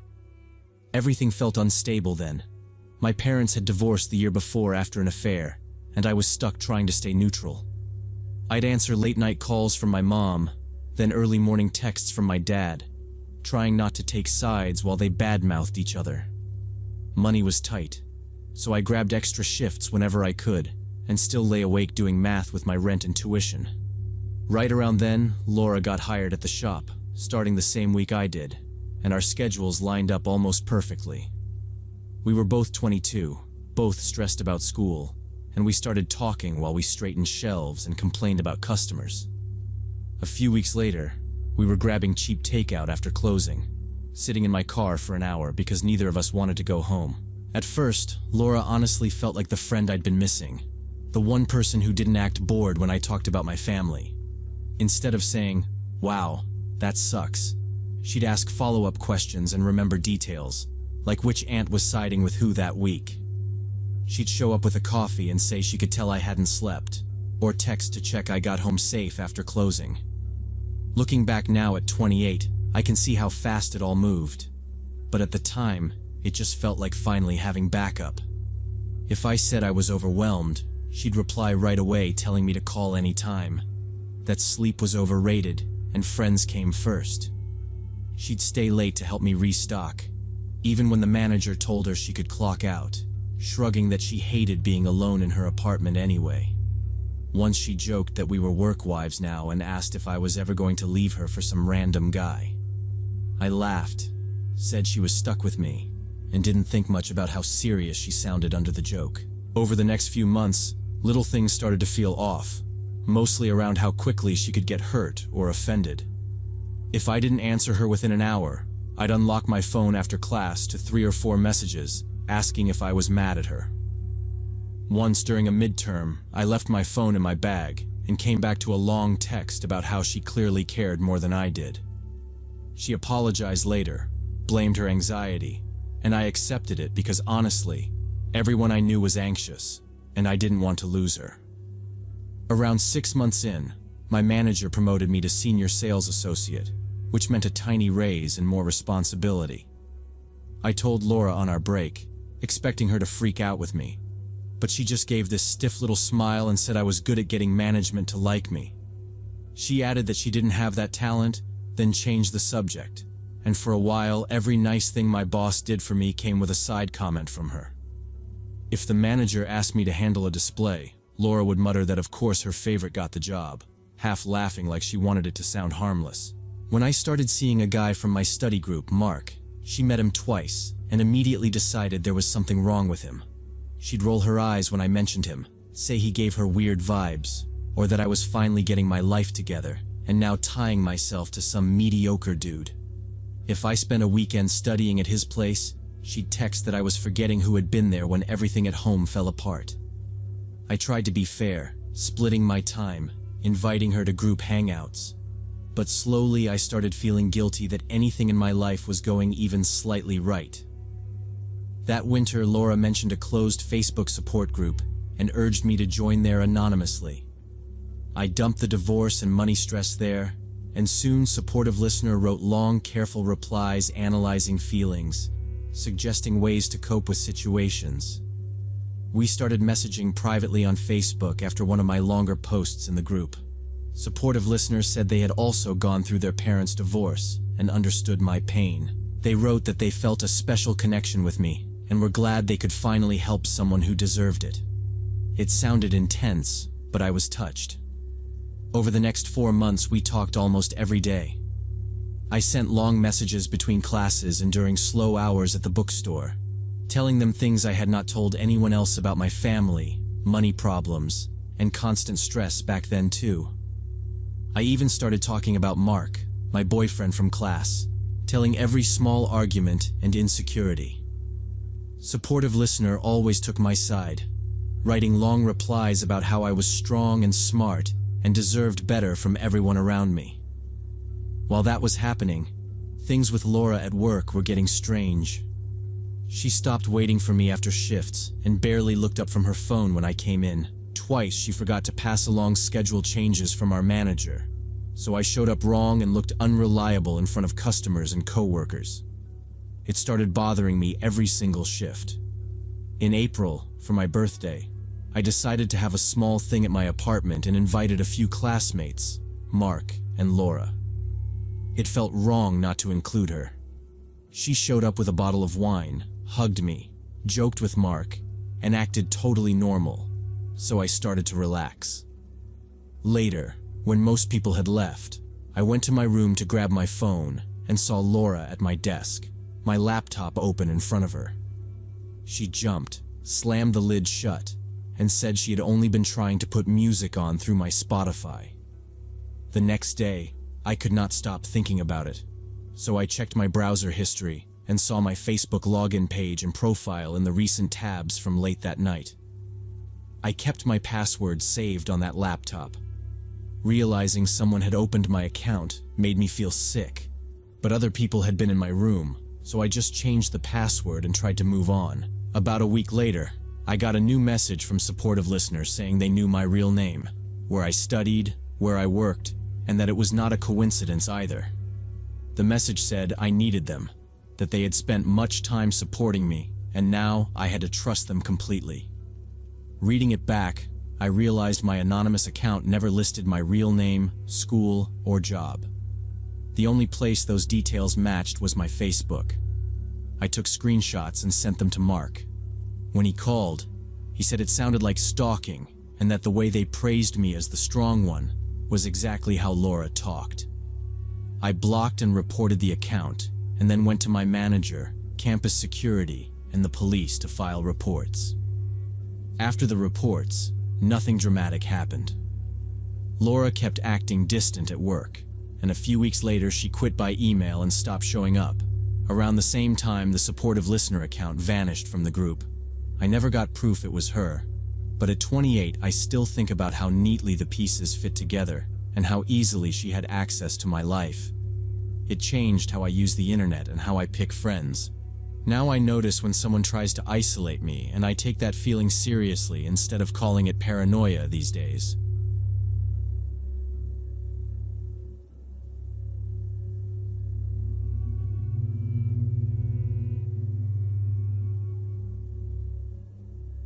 I used to work as a pizza delivery guy last year and lived in this tiny 5th-floor apartment in the downtown area. The place was small but cozy and, most importantly, affordable for a college student. I was juggling classes, late shifts, and exam stress, so as long as I had a bed, a fridge, and Wi-Fi, I was fine. The building had this double lock system where you needed a key for the main entrance and another one for each floor, plus your own door on top of that. People always said the building was basically a fortress. Living on the 5th floor, I believed that and felt weirdly safe. Then, a few weeks before the incident, I started coming home to lights on that I was sure I'd turned off. I'd leave for work in the evening, lock everything behind me, and mentally note turning the switches off. When I came back after a few hours of deliveries, my ceiling light would be on, or sometimes the bathroom light, or the little lamp in the kitchen. At first, I blamed my own memory. I was tired all the time, so forgetting a light didn't seem crazy. But it kept happening, like every couple of days. Nothing else ever looked touched. My laptop was where I'd left it. My clothes were in the same messy pile. The windows were still locked. Still, ever so slowly, that feeling crept in that someone had been inside my apartment while I was gone. At first, I chalked it all up to my own forgetfulness. I told myself I was overworked, half asleep, probably rushing and not paying attention. I didn't want to be the paranoid guy calling the landlord about imaginary break-ins, so I tried to ignore it. But the more times it happened, the more it got stuck in my brain. I'd be at work picturing my empty apartment and wondering if someone was walking around in there. Finally, I decided that if I was going crazy, I wanted proof either way. Before leaving, I started doing this little routine. I'd walk room to room, turn every light off, check the windows, lock my door, and then stand there and tug the handle twice. Then I started taking photos of my light switches with my phone right before I left. If I came back and something was on, I'd check the picture. Every single one showed the switches in the off position. That was the part that really messed with me. The pictures proved I wasn't just remembering wrong, but nothing else was disturbed, nothing missing, no marks on the door. The front door to the building always stayed locked, and you needed another key just to open the 5th floor door. There were only a few of us living up there, and I recognized all of them from awkward small talk in the hallway. I kept running through scenarios in my head: maintenance with a master key, some previous tenant who'd never turned theirs in. But I had no proof, and no good way to bring it up without sounding insane. So I just kept doing my routine, and tried to live with that constant low-level unease. One night I was getting ready for bed, lying there reading some boring textbook chapter and trying to keep my eyes open. It was late, around midnight, and the building was doing that usual quiet thing. Pipes ticking somewhere, elevator humming far off, a TV muffled a few floors down. I remember yawning, putting the book face down on the nightstand, checking that my phone was charging, and reaching over to turn off the lamp. The room went dark, and I settled back, already half asleep, when I heard a light scratching sound from my front door. At first, I told myself it was the pipes, but then it came again, very slow and deliberate, metal on metal, and a small clink like someone testing the lock. Adrenaline hit me so hard my hands went numb. Nobody could wander up to my floor. Whoever was out there had a key or knew what they were doing. I quietly slid out of bed and tiptoed to the living room. The scratching continued, slow and steady, and then I heard the door handle jiggle like someone was testing how much give there was. I froze in the middle of the living room, listening. It went quiet for a second, and I almost convinced myself it was nothing. And then there was this tiny mechanical click from the lock. It was the sound of the deadbolt turning from the outside. That broke whatever shock I was in. I spun around and rushed into the kitchen, keeping my steps as light as I could, and grabbed the only thing that could pass as a weapon in that place. A small paring knife that was honestly more for peeling apples than anything else. I remember how stupid the knife felt in my hand, but it was still better than nothing. I pressed my back against the kitchen wall, right in this pocket of darkness between the fridge and a cabinet, where I knew you couldn't see me from the living room unless you actually walked in. My phone was on the counter right next to me, screen glowing faintly while it charged, but even that felt too risky. I was terrified that any movement or noise would give me away, so I left it there. In the next room, I heard the front door creak open, slow and controlled, not like someone who lived there. Light from the hallway bled into the living room, just enough that I could see the outline of the door and a shape standing in it. From where I was hidden, I had a clear diagonal view into the living room. I could see whoever it was, but he couldn't see me unless he came looking. I held my breath and listened to my own heartbeat thudding in my ears. The silhouette lingered in the doorway for a few seconds, then stepped fully inside and gently pushed the door closed behind him. I heard the latch catch. Whoever this guy was, he was now locked inside my apartment with me. I tightened my grip on the knife until my hand hurt and tried to keep my breathing quiet and slow. The intruder stepped in cautiously, moving his head around like he was trying to take everything in at once. As my eyes adjusted, I caught more details. He was tall and lean, wearing a dark hoodie with the hood up, the drawstrings pulled tight enough that most of his face was in shadow. The only thing I really saw was the reflection from his eyes when he glanced toward the window.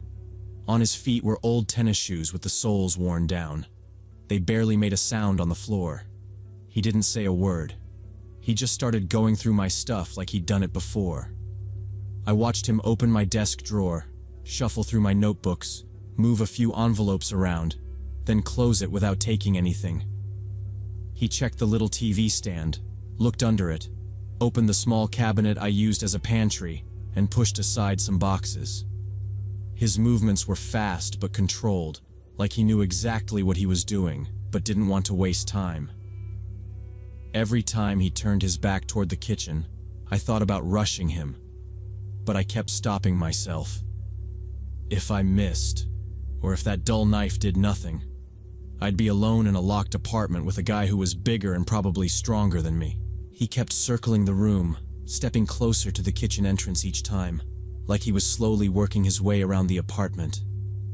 Those few minutes felt way longer than they probably were.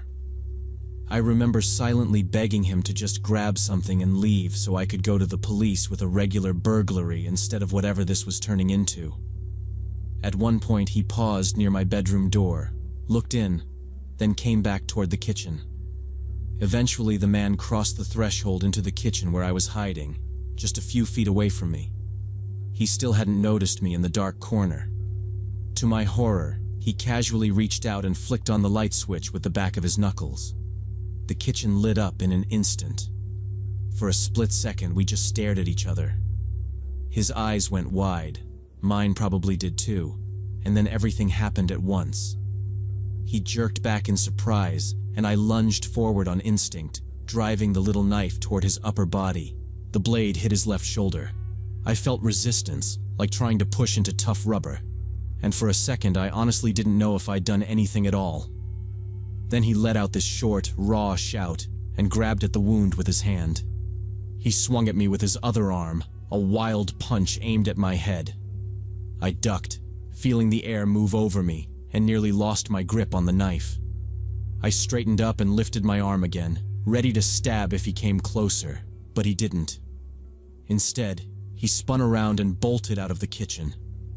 I followed him as far as the living room, just enough to see him yanking my front door open and stumbling into the hallway. There were small, dark drops on the floor where he'd been, a spaced-out line leading from the kitchen doorway to the entrance. I didn't chase him. I slammed the door shut, locked both locks with shaking hands, then finally grabbed my phone and called the police. When the officers showed up, they looked around, asked me the usual questions, and noted the blood. They talked about checking the building cameras and taking a sample, but it all felt routine to them, not urgent. In the weeks after, no one ever called me back with an update. When I followed up, they just said the case was open and they'd let me know if anything came up. As far as I know, nothing ever did. To this day, I still don't know for sure if the guy that night was the same person who'd been in my apartment before, turning my lights on and off and quietly going through my stuff. But I'm almost certain it was. The way he moved around felt too practiced, too familiar. After the break-in, I kept replaying everything and realizing how long he might have had access, how many times he could have been inside when I was working late deliveries. I moved out as soon as my lease was up, but even now I still double-check every door and every light before I leave any place. He didn't even bother to take anything.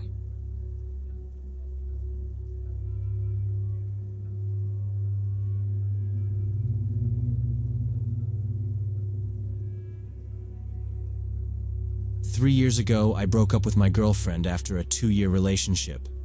We had lived together, shared bills, shared a friend group, and then in about 2 weeks it was gone. There was no cheating or drama, just months of small fights that wore us down until we admitted it was over. She kept the apartment because the lease was in her name, and I ended up sleeping on a coworker's couch, scrolling rental sites at 2 in the morning and feeling like a 23-year-old failure who had managed to blow up his whole life. Eventually, I took the first decent offer I got, a junior programmer job in another city about 2 hours away. It was not some dream position, but it paid okay, and it gave me a clean break. I rented a small studio near the office, brought my old PC, a mattress, and a couple of boxes, and that was basically it. After work, I would walk home, heat up something frozen, and just sit there in silence. I was 23, in a new city with no friends, and the only voices I heard were from podcasts and error messages. After a few weeks of that, I realized I needed to talk to people who were not coworkers or my ex in my head. I did not want to date again, not even casually. Just the idea of first dates and pretending to be okay made me feel sick. I mainly wanted someone to watch movies or go to concerts with. I downloaded a friend finding app, set everything to friends only, and wrote in my profile that I had just come out of a long relationship. One evening, a woman named Alice messaged asking about a modern art exhibition. I told her I liked painting and that I would appreciate the company, and I reminded her I was only looking for platonic friendship. She replied that she felt the same, that she was burned out on dating and just wanted another art nerd to hang out with. We chatted about our favorite artists for a while. I admitted I liked colors and clear shapes because my brain was already messy from code. Around 10, I said I was tired from work and needed sleep. She answered, "Okay, sweet dreams." And I was almost out when my phone started buzzing. I assumed it was a group chat, but the screen was full of her name. Alice had sent a voice message that said 7 minutes something. For someone I had met that night, that felt like a lot. I thought about ignoring it until morning, but curiosity won, so I put in my earbuds and hit play. At first she sounded nervous, apologizing if she was being too much and saying she hoped it was okay to share something personal. Then her voice sped up. She told me she had done a tarot reading about me after our chat earlier. She said the cards showed two souls who belonged together, and that it was not coincidence, it was fate. She also said the cards showed us living a long life together and running a yoga or art studio. She kept saying it like it was already decided. Then she said she had seen my face in a meditation 2 months before. By the time the message ended, I felt awake and tense. I reread our chat, then wrote back thanking her but saying I was not looking for a relationship and had just come out of a long, painful one. Her answer popped up almost immediately as one solid block of text. No punctuation, barely any breaks, just this stream of words I had to squint at to follow. It looked less like a reply and more like she had dumped her whole mind into the chat window that night. The basic message was that I did not understand the signs the universe was sending, that my no was really fear from old relationship wounds, and that she could help fix that. She wrote that if I let her in and stopped resisting, she could heal me with her energy. She replied again a minute later, another wall of text. This time she said she had talked to her Reiki mentor about me, and they'd checked our connection together. According to her, this mentor confirmed that on some astral level we were already bound, like we'd been paired long before we were born. She wrote that I was in denial now, but soon I would understand. That she could be patient because she knew this was predestined. She ended with something like, "You're in denial now, but soon you'll understand. I'll wait, because I know this is meant for us." Reading that alone in my small apartment made my stomach drop.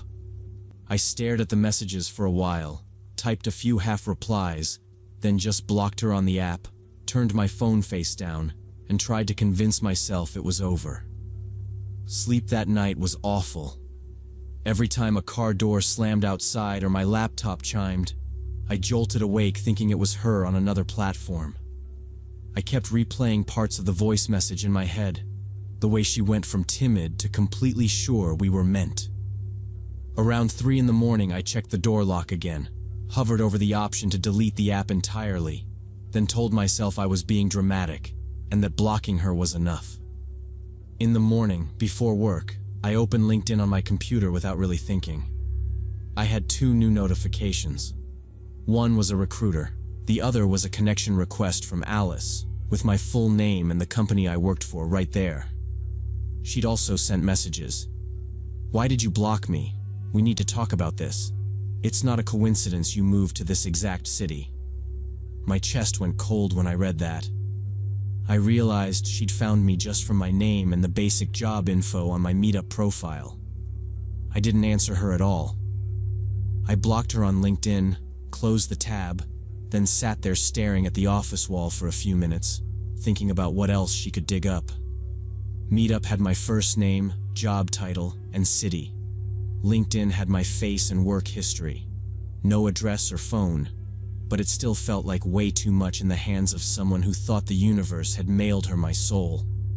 I went back to Meetup, deleted my profile completely, then opened every social media app I had and turned off notifications and tightened some privacy settings. For a few days, I jumped every time my phone buzzed anyway. At work that afternoon, I must have looked rough because a coworker I'd been eating lunch with asked if I was okay. I gave him a short version of the story, just saying a woman from a friend app had gone overboard and tracked me down on LinkedIn. He frowned and said that was messed up. When our shift ended, I asked if he could walk with me to my car in the lot for a bit, just in case she decided to show up. He didn't laugh or call me paranoid, just said, "Yeah, of course." And for the next few days, he and another coworker walked out with me after work until I felt a bit safer. Fortunately, she never showed up in person. Either she didn't know exactly where I worked, or she didn't dare to come. After about a week, everything went quiet, and I didn't hear from her again. I still get a weird feeling and share way less online now.